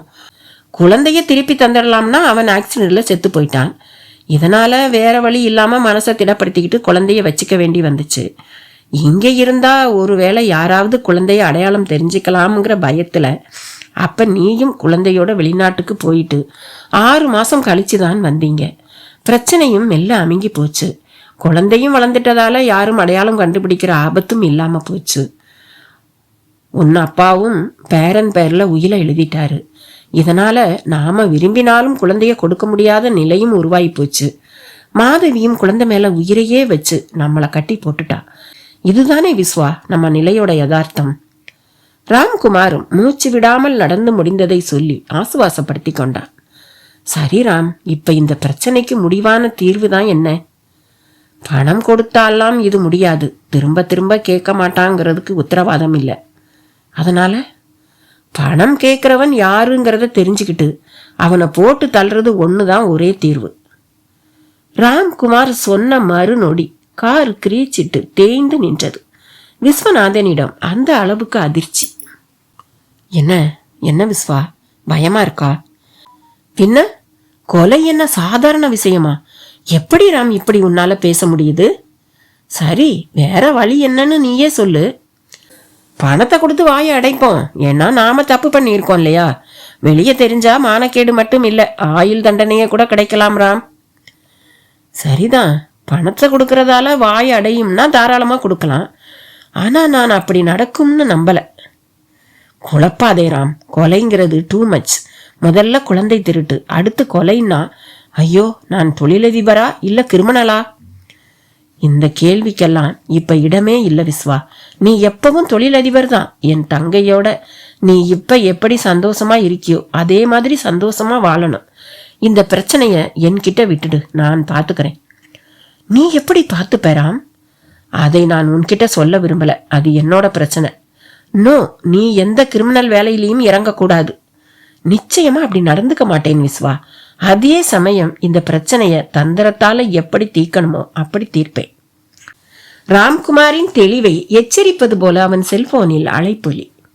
அந்த ராஸ்கல் தான் என்றபடியே காதை கொடுத்தான். அவனும் பேசினான். ராம்குமாரும் காரை ஓரம் கட்டினான். என்ன ராம்குமார், உன் மாப்பிள்ள கிட்ட எல்லா விஷயத்தையும் சொல்லிட்ட போல இருக்கே. இதோ பாரு, உன் 10 கோடி ரெடியா இருக்கு, வந்து வாங்கிக்கிட்டு போற வழிய பாரு. அப்ப பணம் தர தயாராயிட்டேன்னு சொல்லு. ஆமாமா, உனக்கு தேவை 10 கோடி தானே, அது தயாரா இருக்கு, வந்து வாங்கிக்க. குட், இதுதான் நல்ல பிள்ளைக்கு அழகு. உன் பாராட்ட தூக்கி போடு. இப்ப நான் கேட்கிற கேள்விக்கு பதில் சொல்லு. முதல்ல இந்த உண்மை உனக்கு எப்படி தெரியும்? நீதானே சொன்ன. நான் சொன்னேனா? என்ன உளர்ற? 2 நாளைக்கு முந்தி பாருக்கு வந்திருந்தியா? ஆமா, வந்திருந்தேன். ஃபுல்லா சரக்கடிச்சியா? ஆமா, சரக்கடிச்சேன். ஒரு மிலிட்ரிக்காரன் சரக்கடிக்கிறது ஒரு பெரிய விஷயமா? சரக்கடிக்கிறது ஒரு பெரிய விஷயம் இல்லதான். அப்ப உளராம இருக்கணும், அதுதான் பெரிய விஷயம். என்ன சொல்ற நீ? சரக்கடிச்ச உன்னை நான் தான் தூக்கிட்டு போய் உன் வீட்டில் விட்டேன். உன்னை காரில் போட்டு தூக்கிட்டு வரும்போது நீ என்னை கொன்னுடுவேன்னு சொன்ன. பதிலுக்கு மூடிக்கிட்டு வான்னு நான் சொன்னேன். பேச்சு முத்தி போச்சு. அப்ப நீதான் நான் யாருன்னு தெரியுமான்னு கேட்டு என்னோட தில் யாருக்கும் வராதுன்னு சொல்லி இந்த விஷயத்தையும் சொன்ன. குடிய கெடுக்குங்கிறதுக்கு நீ நல்ல உதாரணம். அவன் சொல்லி முடித்தான். ராம்குமாரிடம் ஒரு கனத்த மௌனம். என்ன ராம்குமார், இப்படி போய் உளறி கொட்டிட்டோமேன்னு நினைச்சு வருத்தப்படுறியா? எப்படி வருத்தப்படாம இருக்க முடியும்? ஆமா, உன் பேரை சொல்லலையே. எதுக்கு சொல்லணும்? அப்ப பேரை சொல்ல மாட்டேன், ஆனா நான் உனக்கு பணம் மட்டும் தரணுமா? பேரும் சொல்ல மாட்டேன், ஆளும் நேர்ல வரமாட்டேன். நான் யாருன்னு உனக்கு தெரிய வேண்டிய அவசியமும் இல்லை. பணம் வந்தா என் பேச்சு நிற்கும், இல்லை? அவன் மறுபுறமாக சிரித்தான். ராம்குமார் முகத்தில் பலமான மாறுதல்கள். கவனித்தபடியே இருந்த விஸ்வநாத்திடம் பதட்டம். என்ன ராம், என்ன சொல்றான்? சொல்றேன் இரு. டேய், நீ என்ன ரொம்ப புத்திசாலிங்கிற நினைப்பா உனக்கு? என்னடா பேசுற நீ? ராம்குமாரிடம் கோபம் வெடித்தது. அலராத ராம்குமார், உன்னோட கிரிமினல் வேலை முன்னால என்னோட கிரிமினல் வேலை எல்லாம் சும்மா. நீ அந்த கோடீஸ்வரன் தாமோதரனையே ஏமாத்தி இருக்க. ஊரான் குழந்தைய அந்த ஆள் தன் பேரன்னு நினைச்சுக்கிட்டு சொத்தையே எழுதி வச்சிருக்கான். அதுவும் ஏதோ சில லட்சம் இல்ல, 500 கோடிக்கு பக்கமா. பாவம் அந்த ரத்தினமும் அவன் மனைவியும் உள்ளூர்லயே குழந்தை இருந்தும் அது எங்க இருக்குன்னு தெரியாம கோவில் கோவிலா ஏறி இறங்கி இருக்காங்க. நீ அரசாங்கத்தை ஏமாத்தி இருக்க, சட்டத்தை ஏமாத்தி இருக்க. எல்லாத்துக்கும் காரணம் உன்னோட சுயநலம். நீ கத்தக்கூடாது, மூடிக்கிட்டு என் பேச்ச கேட்கணும். ஓ, கேட்கலன்னா திரும்ப முருங்கை மரம் ஏற பாக்குறியே. நீ இனி சரிப்பட்டு வரமாட்ட. உன்னை சிக்கல்ல விட்டாதான் சரிப்பட்டு வருவ. அதே சமயம் என்னால இந்த 10 கோடியை வேற விதத்துல சம்பாதிக்க முடியும். நான் எப்படி சம்பாதிக்கிறேன்னு பாரு. இனி நான் உன் கூட பேச மாட்டேன். பேச வேண்டியவங்க பேசுவாங்க. Good bye. அவன் போன் முற்று பெற்றது. ராம்குமாரின் முகம் இருண்டு போனது. ராம், என்னதான் நடக்குது? அவன் என்ன சொல்றான்? ஸ்பீக்கரையாவது போடு, நானும் கேட்கிறேன், நானும் பதில் சொல்றேன். விஸ்வநாதன் டென்ஷன் எகிற ராம்குமாரின் தோளை பிடித்து உலுக்கினான். இல்ல விஸ்வா, அவன் கட் பண்ணிட்டான். சரி, என்ன சொன்னான்? ரொம்ப கிளவரா மூவ் பண்றான். பேரை சொல்ல மாட்டேங்கிறான், ஆளும் நேர்ல வரமாட்டேங்கிறான். இப்ப நான் வேற விதமா இந்த 10 கோடியை சம்பாதிச்சுக்கிறேன்னு சொல்லிட்டான். வேற விதமானா என்ன சொல்ற ராம்? அது எப்படி எனக்கு தெரியும்? இடியட், இந்த பிரச்சனை ஏன் இப்படி இழுத்துக்கிட்டே போகுது? ஒன்னும் பண்றதுக்கு இல்ல விஸ்வா. நாம தப்பு பண்ணியிருக்கோம், வசமா மாட்டி இருக்கோம். இது தலையெழுத்து. மண்ணாங்கட்டி, எல்லாம் உன்னால. விசுவிடம் இருந்து வரக்கூடாத அந்த வார்த்தை வந்தே விட்டது. ராம்குமார் ஆழமாக, அதே சமயம் மிக அழுத்தமாக விஸ்வநாத்தை ஊடுருவினான். என்ன பாக்குற? நான் சொல்றதுல என்ன தப்பு? தப்பு இல்ல விஸ்வா, நீ சொன்னது ரொம்பவே சரி. நான் தான் காரணம். ஒரு தப்ப பண்ணிட்டு ஒருத்தன் தப்பிக்கவே முடியாதுன்னு பல பேர் பல தடவை சொன்னப்ப புரியாதது இப்ப நீ கேட்ட ஒரு கேள்வியில புரிஞ்சு போச்சு. இதோ பாரு, இது தத்துவம் பேசுற நேரம் இல்லராம். நானும் உன்னை புண்படுத்துறதுக்காக சொல்லல. அது என்ன மீறி வந்துடுச்சு. நாம இந்த பிரச்சனைய எப்படியாவது சுமூகமா முடிச்சாகணும். நான் என்னவோ அதுக்கு எதிரா இருக்கிற மாதிரி பேசுறிய விசு. எதிரா இல்லாம தானா அவன் போனை கட் பண்ணிட்டு நான் வேற விதமா பாத்துக்கிறேன்னு சொன்னான். இதோ பாரு, நாம பணம் கொடுக்க தயாராயாச்சு. ஆனா அவன் நேர்ல வரமாட்டானா, பேரையும் சொல்ல மாட்டானா. இப்படிப்பட்டவனுக்கு எந்த நம்பிக்கையில பணத்தை கொடுக்கறது? கொடுத்து தொலைப்போம். ஏதாவது குப்பை தொட்டியில பணத்தை போட சொன்னா கூட போடுவோம். இவன் நம்ம விட்டா போதும் ராம். இவன் விடமாட்டான் விஸ்வா. தொடர்ந்து தொல்லை கொடுத்துக்கிட்டே இருப்பான். தேவைப்படும் போதெல்லாம்னு தோன்றப்பெல்லாம் கேட்பான். கொடுத்துக்கிட்டே இருக்க முடியுமா? யோசி. அதுவும் சரிதான். சரி, என்னதான் செய்யலாம்? அவன் அடுத்து என்ன செய்யறான்னு பார்ப்போம். ஏடா கூடமா ஏதாவது பண்ணி வச்சா? ஒன்றும் பண்றதுக்கு இல்லை. ஆனா அவன் நம்ம அவ்வளவு சுலபத்துல விட மாட்டான். போலீஸுக்கு நிச்சயமா போக மாட்டான். ஏன்னா அங்க போனா நியாயம் கிடைக்கலாம், அவனுக்கு பணம் கிடைக்காதே. அப்ப அவன் நிச்சயம் திரும்ப ஃபோன் பண்ணுவான்னு சொல்றியா? டெஃபினட்டா பண்ணுவான். அவன் யாருன்னு தெரிஞ்சாலாவது பரவாயில்ல, இப்படி ஒளிஞ்சுக்கிட்டு நிழல் யுத்தம்லாம் நடத்துறான். சே விசு, பொறுமையா இருக்கிறத தவிர நமக்கு இப்ப வேற வழி இல்லை. ராம்குமார் சொல்லி வாய் மூடக்கூட இல்லை. அவனிடமிருந்தே திரும்பவும் அழைப்பு. என்ன ராம்குமார், நான் போட்ட போடல ரொம்ப பயந்துட்டியா? வெட்டி பேச்ச விடு, விஷயத்துக்கு வா. நீ யாரா இருந்தாலும் சரி, நேர்ல வா. 10 கோடி இல்ல 50 கோடி தரேன். பிரச்சனைய ஒரே செட்டில்மெண்ட்ல முடிச்சுக்க விரும்புறேன். நீ தொடர்ந்து பிளாக்மெயில் பண்ணக்கூடாதுன்னு எதிர்பார்க்கிறேன். அப்ப பணம் கொடுக்க தயாராயிட்டேன்னு சொல்லு. ஆமா, உப்ப தின்னுட்டோம், தண்ணி குடிச்சுதானே தீரணும். குட், உன்னோட இந்த அப்ரோச் எனக்கு ரொம்ப பிடிச்சிருக்கு. நான் உன்னை கூப்பிட்டு சொல்றேன், 2 பேரும் வெயிட் பண்ணுங்க. போன் கட் ஆனது. அப்பாடா என்று பெருமூச்சு ராம்குமாரிடம். என்ன ராம், என்ன சொல்றான்? வலிக்கு வந்துட்டான் விஸ்வா. நேர்ல சந்திக்கிற நேரத்தை அப்புறமா சொல்றானா. கடவுளே, தேங்க்ஸ். அப்ப இந்த பிரச்சனையை நாம நேர்ல பேசி பணத்தை கொடுத்து செட்டில் பண்ணிடலாம், அப்படித்தானே? அப்படியே தான். போதும்டா சாமி, போதும். எங்க இது வெளியே தெரிய வந்து மானக்கேடாகி என் அப்பாவும் என்னை தெருவில் நிறுத்திடுவாரோன்னு என்னென்னமோ கற்பனை பண்ணிட்டேன். நானும் தான். என் கவலை பணமோ சட்டமோ தண்டனையோ எதுவும் இல்லை, உன் அப்பா தான். யார் பெத்த பிள்ளைக்கோவா நான் சொத்தை எழுதி வச்சேன், ஐயோன்னு அவர் வெடிச்சா அவ்வளவுதான். அவ்வளவு சொத்தும் கோயிலுக்கு போய், நீயும் நானும் ஜெயிலுக்கு போய், மாதவிக்கு பைத்தியம் பிடிச்சு அவ ஆஸ்பத்திரிக்கு போய், கடைசியில குழந்தை மகேந்திரன் கதறி அல்றத என்னால நினைக்கவே முடியல விசு. நோ நோ, இதையெல்லாம் சொல்லாத. எனக்கே அப்படி நினைக்க பிடிக்கல. வைதபை, இங்க நாம பேசிக்கிட்ட எதுவும் மாதவிக்கு தெரிய வேண்டாம். விஸ்வநாத் பதட்டத்தோடு பேசியபடியே காரின் டேஷ்போர்டில் இருந்த டிஷ்யூ பேப்பரை எடுத்து வியர்த்து வடிந்த முகத்தை துடைத்து கொண்டான். ராம்குமாரும் காரை கிளப்ப தொடங்கினான். அத்தியாயம் 7. பங்களாவில் மாதவி பூஜையில் இருந்தாள். மாதவி பூஜிக்கும் போது வீடே கோவிலாகிவிடும். சாம்பிராணி புகைக்குள் வீடே மூழ்கிவிடும். பள்ளிக்கு போயிராத மகேந்திரன் அவள் போட்ட தூப புகைக்குள் ஓடி ஓடி வந்து அதை கலைத்துவிட்டு விளையாடி கொண்டிருந்தான். அவனது விளையாட்டு சாமான்கள் ஹாலில் அங்கும் இங்குமாக இறைந்து கிடந்தது. ஹாலில் அமர்ந்து பேப்பர் படிப்பதற்காக தன் அறையை விட்டு வந்திருந்த தாமோதரன் அவன் விளையாட்டை கூர்ந்து பார்த்தபடி இருந்தார். ஓடி வந்து தாத்தா என்று அவர் மேல் விழுந்து எழுந்தெல்லாம் ஓடினான். ஏனோ அவரிடம் சுரத்தில்லை. எங்கம்மா உங்க அண்ணன் என்று மாதவியிடம் கேட்டுவிட்டு லேசாக இருமினார். அண்ணனும் அவரும் ஒன்னா வெளியே போனாங்க மாமா. மாமா, உங்களுக்கு உடம்பு சரியில்லையா? ஆமாம்மா, உடம்பும் சரியில்லை, மனசும் சரியில்லை. மனசு சரியில்லையா? என்ன மாமா சொல்றீங்க? விஸ்வாவுக்கு விருது கிடைச்சிருக்குன்னு கேள்விப்பட்டேனே. ஆமா ஆமா மாமா, அவர் உங்ககிட்ட சொல்லலையா? சொன்னாம்மா, ஆனா சொன்ன விதம்தான் சரியில்லை. ஏன் மாமா அப்படி சொல்றீங்க? எப்படி சொன்னார்? எனக்கு போய் SMS அனுப்புறான். அவனும் சொல்லல, நீயும் சொல்லல. உங்க வரையில நான் ஒரு மூலையில கிடக்க வேண்டிய கிழவன் ஆயிட்டேன் இல்ல? தாமோதரனிடம் ஒரு மெல்லிய கோபம் அரும்பியது. அதை மாதவி கொஞ்சமும் எதிர்பார்க்கவில்லை. ஐயோ மாமா, அவர் ஏதாவது முக்கிய வேலையா இருந்து சொல்ல மறந்திருப்பாரு மாமா. நீ உன் புருஷனை விட்டு தருவியா? பேசு பேசு. ஆனா எனக்கு உங்க அவ்வளவு பேரையும் நல்லா தெரியுங்கிறத மறந்துடாத. தாமோதரன் எழுந்து இருமிக்கொண்டே அவரது அறை நோக்கி செல்ல தொடங்கினார்.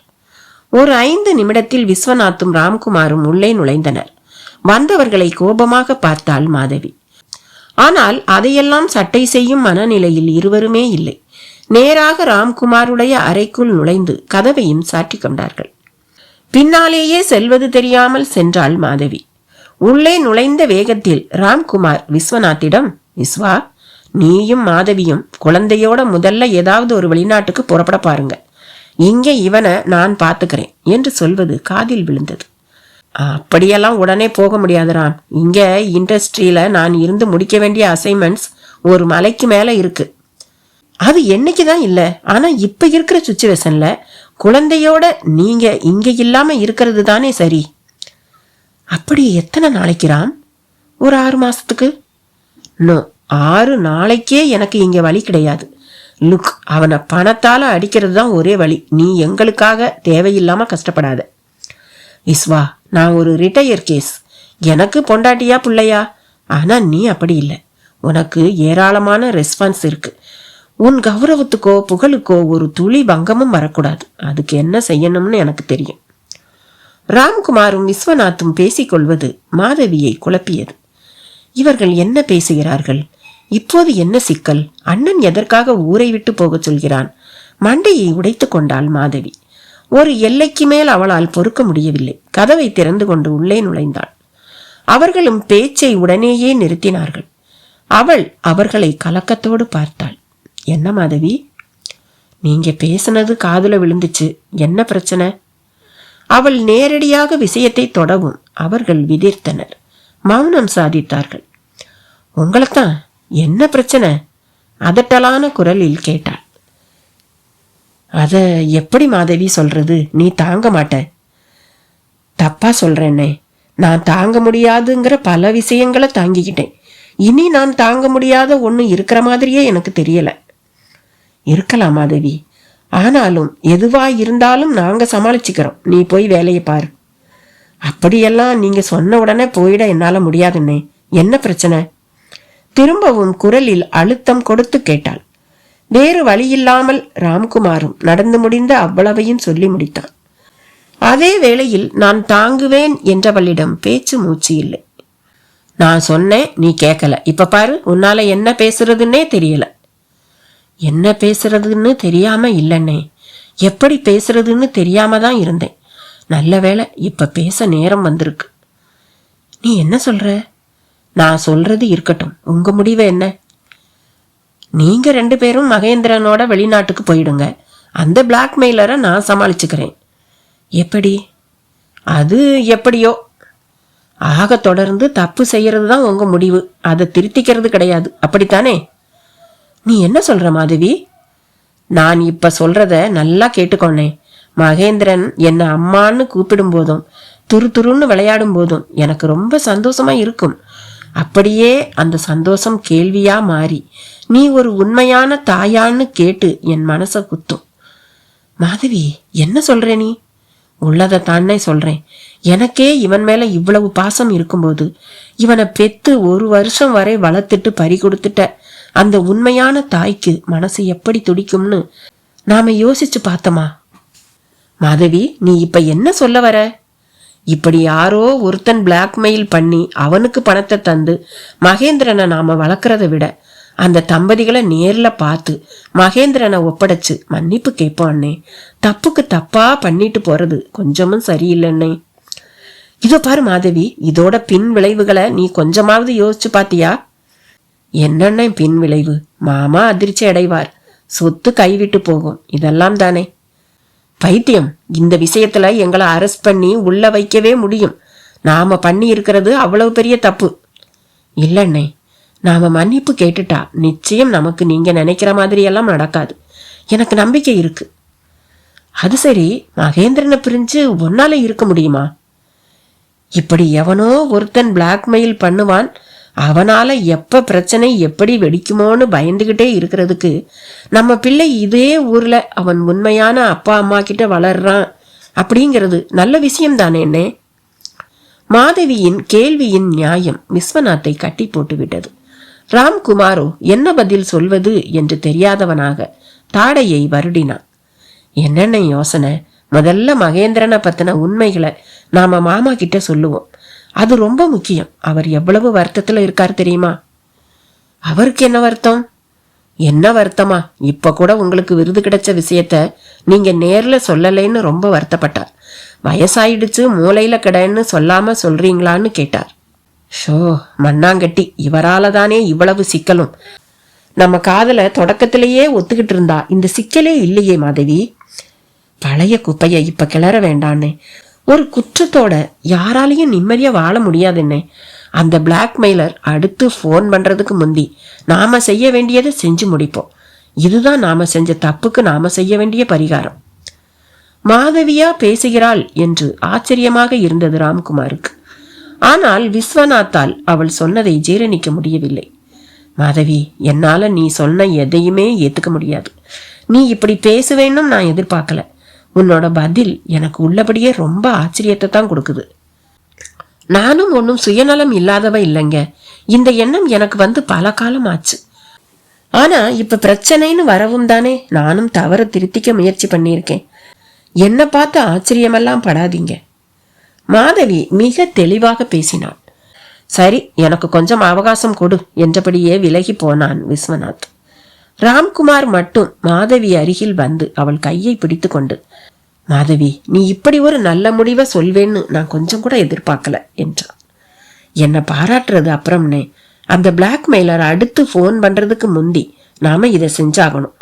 அதை மறந்துடாதீங்க. நல்லதை மட்டும் உடனே செஞ்சிடணும்னே, தள்ளி போட்டா செய்ய முடியாது.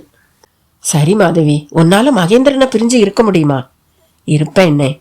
ரொம்ப மனசு கிடந்து அலைப்பாயும் போது தூர இருந்து பார்த்துட்டு வந்துட வேண்டியதுதான் என்று சொன்னபோது அவள் கண்களில் கண்ணீர். அந்த வேளையில் சாலையில் ரத்தினத்தின் கார் சென்னை எல்லையை தொட்டு விட்டிருந்தது. நல்ல வேகம். உள்ளே எப்போதும் இல்லாத ஒரு மன நிம்மதியில் இருந்தாள் ஜானகி. அதை ரத்தினமும் கவனித்தார். ஜானகி, என்னங்க, சித்தர் சாமி சொன்னதை நீ 100% நம்புறேன்னு உன்னை பார்க்கும்போது எனக்கு தெரியுது. ஏன் நீங்க நம்பலையா? நடக்கட்டும், பிறகு நம்புறேன்.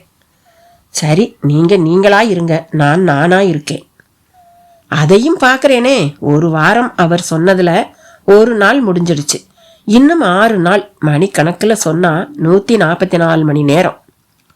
அந்த நொடி அவர் செல்பேசியில் ஒரு அழைப்பு. எடுத்து காதை கொடுத்தவர், யாருங்க? நீங்க ரத்தினம் தானே? ஆமா, நீங்க ரத்னா ஜுவல்லரி ரத்தினம் தானே? அட ஆமாங்க. உங்க குழந்தை தானே 4 வருஷத்துக்கு முந்தி தொலைஞ்சு போச்சு. ஆமா, நீங்க யாரு? எதுக்கு இதையெல்லாம் கேக்குறீங்க? நான் யாருங்கிறது இருக்கட்டும், உங்களுக்கு நான் ஒரு சந்தோஷமான செய்தி சொல்ல போறேன். அது என்ன தெரியுமா?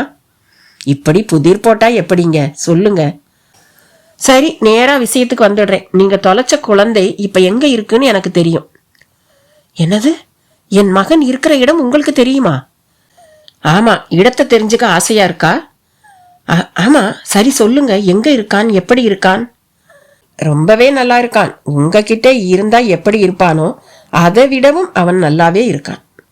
ஏன்னா உங்க நகைக்கடை மதிப்பை விட அவன் சொத்து மதிப்பு அதிகம். அதாவது சுமாரா 500 கோடி. ஐயோ, என்ன சொல்றீங்க நீங்க? எது உண்மையோ அதை சொல்றேன். அது சரி, இத சொல்ற நீங்க யாரு? அது ஒரு விஷயம் இல்லை, உங்களுக்கு தெரிய வேண்டியதுதான் விஷயம். அதுக்கு நீங்க எனக்கு ஒரு காரியம் பண்ணணும். என்ன செய்யணும் சொல்லுங்க. ஒன்னும் செய்ய வேண்டாம், ஒரு 10 கோடியை எனக்கு நீங்க தந்தா போதும். அடுத்த நொடி ரத்தினத்திடம் வாயடைப்பு. ஜானகி துடிக்க தொடங்கினாள். யாருங்க போன்ல? என்ன விஷயம்? ஏதோ நம்ம மகனை பத்தின விவரம் நீங்களே, சீக்கிரம் சொல்லுங்க. ஜானகியின் புலம்பல் செல்போன் வழியாக அந்த பிளாக்மெயிலர் காதுகளிலும் விழுந்தது. ரத்தினம் மெல்ல பிரெஞ்சை கலைந்து அவனுடன் பேச ஆரம்பித்தாள். ஏப்பா, நீ சொல்றத நான் எதை வச்சு நம்புறது? எதுக்கு இருக்கு மரபணு பரிசோதனை பண்ணி பாத்துக்கங்க. சரி, உனக்கு எப்படி தெரியும்? இப்ப அது முக்கியமில்லைன்னு நினைக்கிறேன். சரி, இவ்வளவு வருஷமா இல்லாம இப்ப மட்டும் ஏன் சொல்ற? எனக்கே இந்த உண்மை 2 நாள் முந்திதாங்க தெரியும். சரி, உண்மையை இப்படி காசு பண்ண நினைக்கிறது சரியா?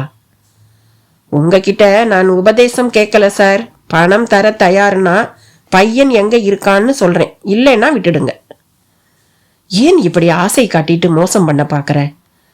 அனாவசிய பேச்சு வேண்டாம் சார். பணம் தர முடியுமா முடியாதா? சரி, தரேன். எங்க இருக்கான்னு சொல்லு. அது பணம் கைக்கு வந்த பின்னால சொல்றேன். சரி, என்ன வந்து பாரு. நான் இன்னும் 1 மணி நேரத்துல என் வீட்டுல இருப்பேன். நான் நேர்ல எல்லாம் வரமாட்டேன் சார். என்ன நம்பி நான் சொல்ற இடத்துக்கு பணத்தோட வரணும். நீங்க பணத்தை எண்ணி பார்த்து சரியா இருந்தா அடுத்த நிமிஷம் அட்ரஸ தந்துடுவேன். அந்த அட்ரஸ்ல என் மகன் இல்லைன்னா? என்ன நீங்க நம்பணும், உங்களுக்கு வேற வழி இல்லை. இது என்ன டீல்? நீ யாருன்னே எனக்கு தெரியாது, ஆனா நான் உன்னை நம்பணுமா? நான் தான் சொன்னேனே உங்களுக்கு வேற வழி இல்லைன்னு.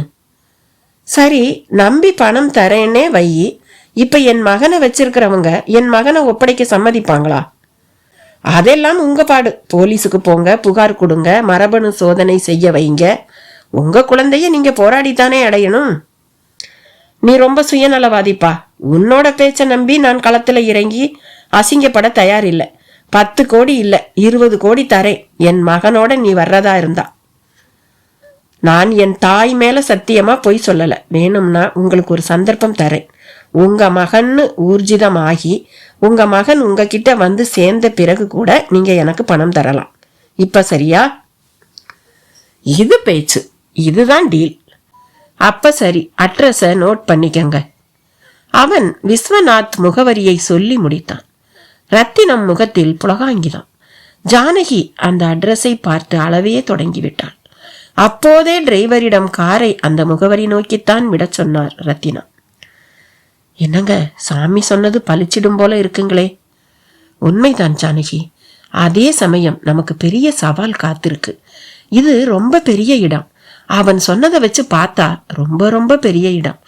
நான் 10 கோடி தந்தா அவங்களால 100 கோடி கூட தர முடியும். அதனால பையனை மீட்கிறது சாதாரணமா இருக்காது. இல்லைங்க, சாமி சொல்லி இருக்கிறதால எல்லாம் நல்லபடியாவே முடியும். நீங்க வேணா பாருங்களேன். முடியணும் ஜானகி.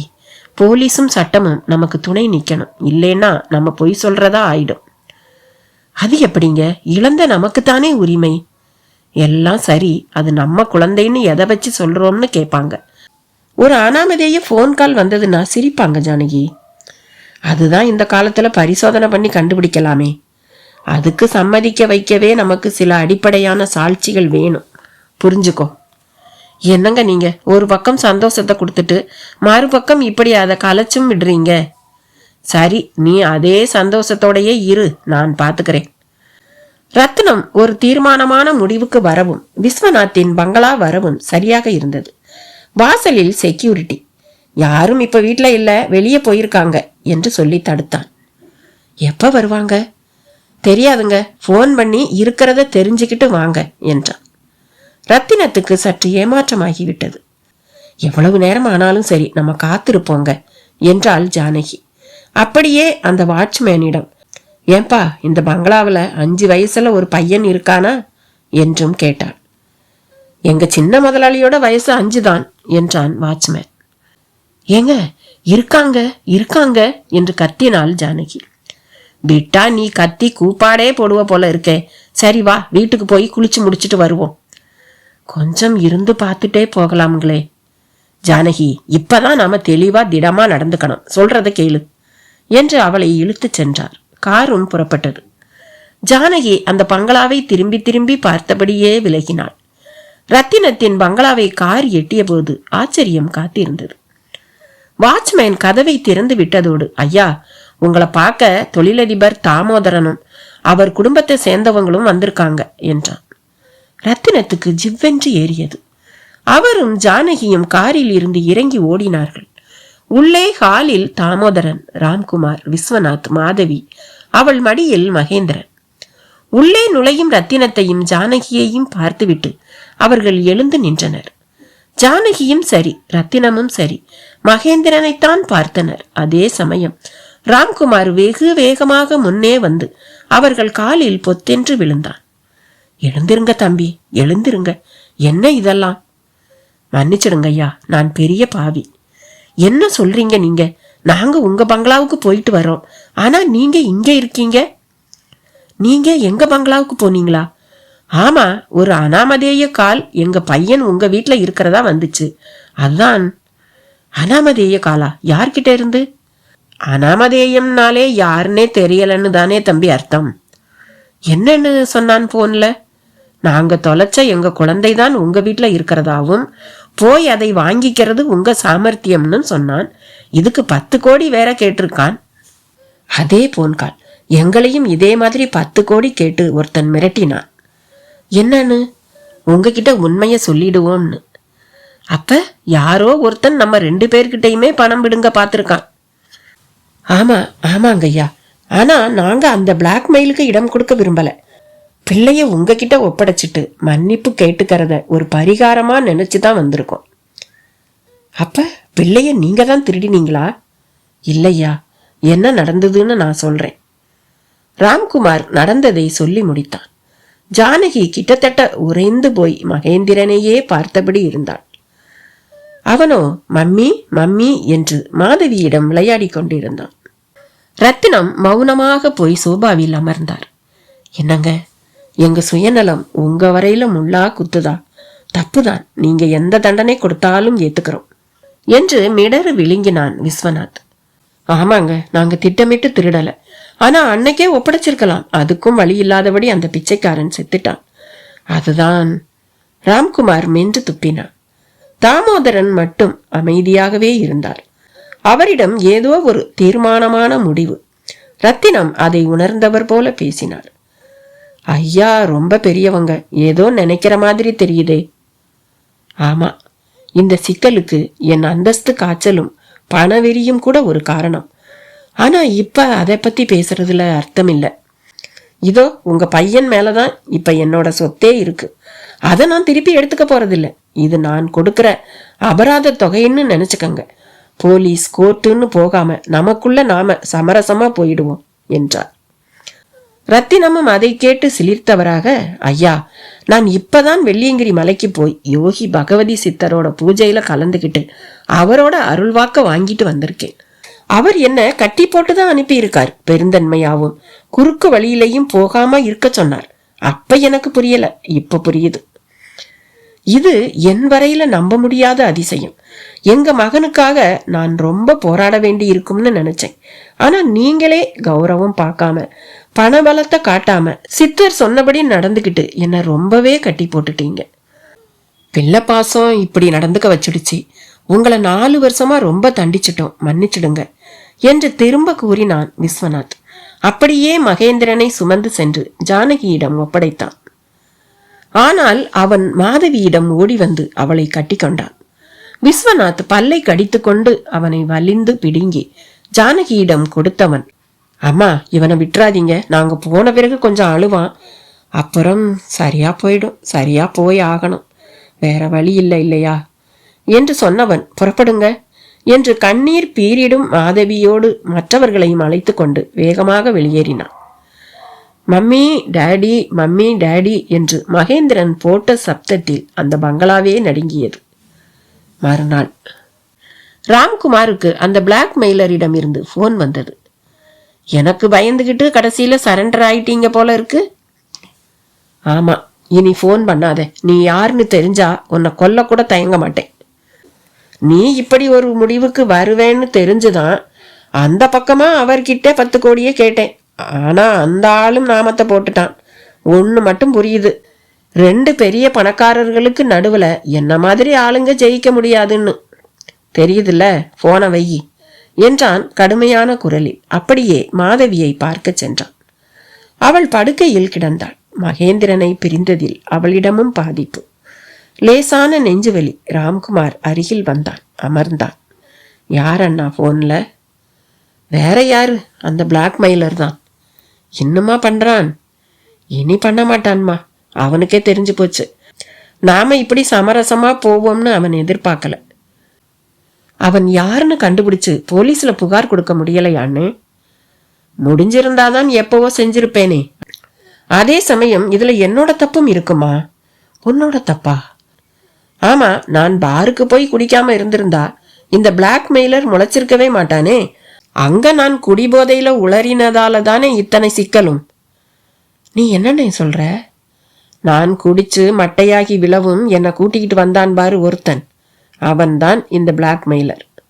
அதை கேட்ட மாதவி அப்படியே விக்கித்தாள். என்னம்மா அப்படியே வாயை பொளந்துட்ட? உன்னை கூட்டிக்கிட்டு வந்தது என் மாமனார் அண்ணே. மாதவியின் பதில் அடுத்த சவுக்கை சுடுக்கியது. ராம்குமாரும் அப்படியே விக்கித்து விட்டான். அவரா? அவரே தானே. அப்ப இதெல்லாம் அவர் போட்ட நாடகமா? அப்படித்தானே நினைக்க வேண்டியிருக்கு. அவள் அழுத்தி சொல்ல தாமோதரனும் காத்திருந்த மாதிரி வந்தார். ராம்குமார் அவர் முன் மிரண்டு போய் எழுந்து நின்றான். என்ன ராம்குமார், ஜீரணிக்க முடியலையா நான் தான் அந்த பிளாக் மெயிலருங்கிறத? ஆமா அங்கிள். என்ன கட்டி போட நீ செய்த செயல் என்னை ரொம்பவே யோசிக்க வச்சது. உன் வாயால உண்மை தெரியவும் நான் நொறுங்கிட்டேன். செஸ் விளையாட்டு மாதிரி பார்த்து கவனமா பிளாக்மெயில் பண்ணி 2 பக்கமும் ஒன்னாக வச்சேன். என் சார்பில் ஒருத்தனை நான் தான் ஃபோன் பண்ண வச்சேன். நீங்க தொடர்ந்து தப்பு பண்ணி என்னை ஏமாத்த போறீங்களா இல்லை என்ன செய்ய போறீங்கன்னும் கவனிச்சேன். அந்த பக்கம் ரத்தினத்தோட பாசத்தையும் தட்டி விட்டேன். நான் எதிர்பார்த்ததும் நடந்து முடிஞ்சிடுச்சு. கௌரவ சேதம் இல்லாதபடி என் மகனையும் காப்பாத்திட்டேன். ஆனா பாச சேதாரம் ரொம்பவே அதிகம். மகேந்திரன் இல்லாத வேதனையை சுமக்கிறது தான் கஷ்டமா இருக்கு என்று அவர் சொல்லி முடிக்கவும் கண்ணீர் பொல பொலவென்று உதிர்ந்தது. ஆனால் சில மணி நேரங்களிலேயே மம்மி டாடி என்று மகேந்திரன் குரல் அந்த வீட்டில் ஒலித்தது. அனைவரும் ஹாலுக்கு வந்தபோது ரத்தினம் மகேந்திரனுடன் வந்திருந்தார். மகேந்திரன் ஓடி வந்து மாதவியை கட்டி கொண்டான். வாங்க ரத்தினம், உட்காருங்க. இருக்கட்டும் சார், மகேந்திரனை உங்ககிட்ட ஒப்படைக்கத்தான் வந்தேன். நான் கிளம்புறேன் என்று ரத்தினம் இன்ப அதிர்ச்சியை வெகு வேகமாக அளித்தார். என்ன ரத்தினம் சொல்றீங்க? அவன் உங்க மகனாச்சே. பெத்தது மட்டும்தான் நான், ஆனா வளர்த்த பாசம்தான் அவன்கிட்ட இருக்கு. இந்த 2 நாள்ல அவன் பச்சை தண்ணி கூட குடிக்கல. அதே சமயம் என் ஜானகி மயக்கமாகி விழவும் டாக்டர் வந்து பரிசோதனை பண்ணார். அவ இப்ப கர்ப்பிணியா இருக்கா. எனக்கு அதை கேட்டு கனவு மாதிரி இருந்தது. எங்க குறைய கடவுள் தீர்த்துட்டான்னு தெரிஞ்ச நொடியே உங்க குறைதான் ஞாபகத்துல வந்தது. அதுதான் கூட்டிகிட்டு வந்துட்டேன் என்றார் ரத்தினா. மாதவி ஆனந்த கண்ணீரோடு அவர் காலில் சரிந்து விழுந்தாள். விஸ்வநாத் ரத்தினத்தின் கையை கண்களில் ஒற்றி கொண்டான். ராம்குமார் அவரை கட்டி கொண்டான். தாமோதரன் அருகில் வந்து, நீங்க தங்க வியாபாரி மட்டும் இல்லை, தங்கமான வியாபாரியும் கூட என்றார். ஆமோதிப்பது போல அந்த ஹாலின் கடிகார பெண்டுலம் ஒலிக்க ஆரம்பித்தது. 1 முறை 2 முறை அல்ல, 12 முறை. இன்னொரு கதையில உங்களை மறுபடியும் பார்க்கறேன். பாய்.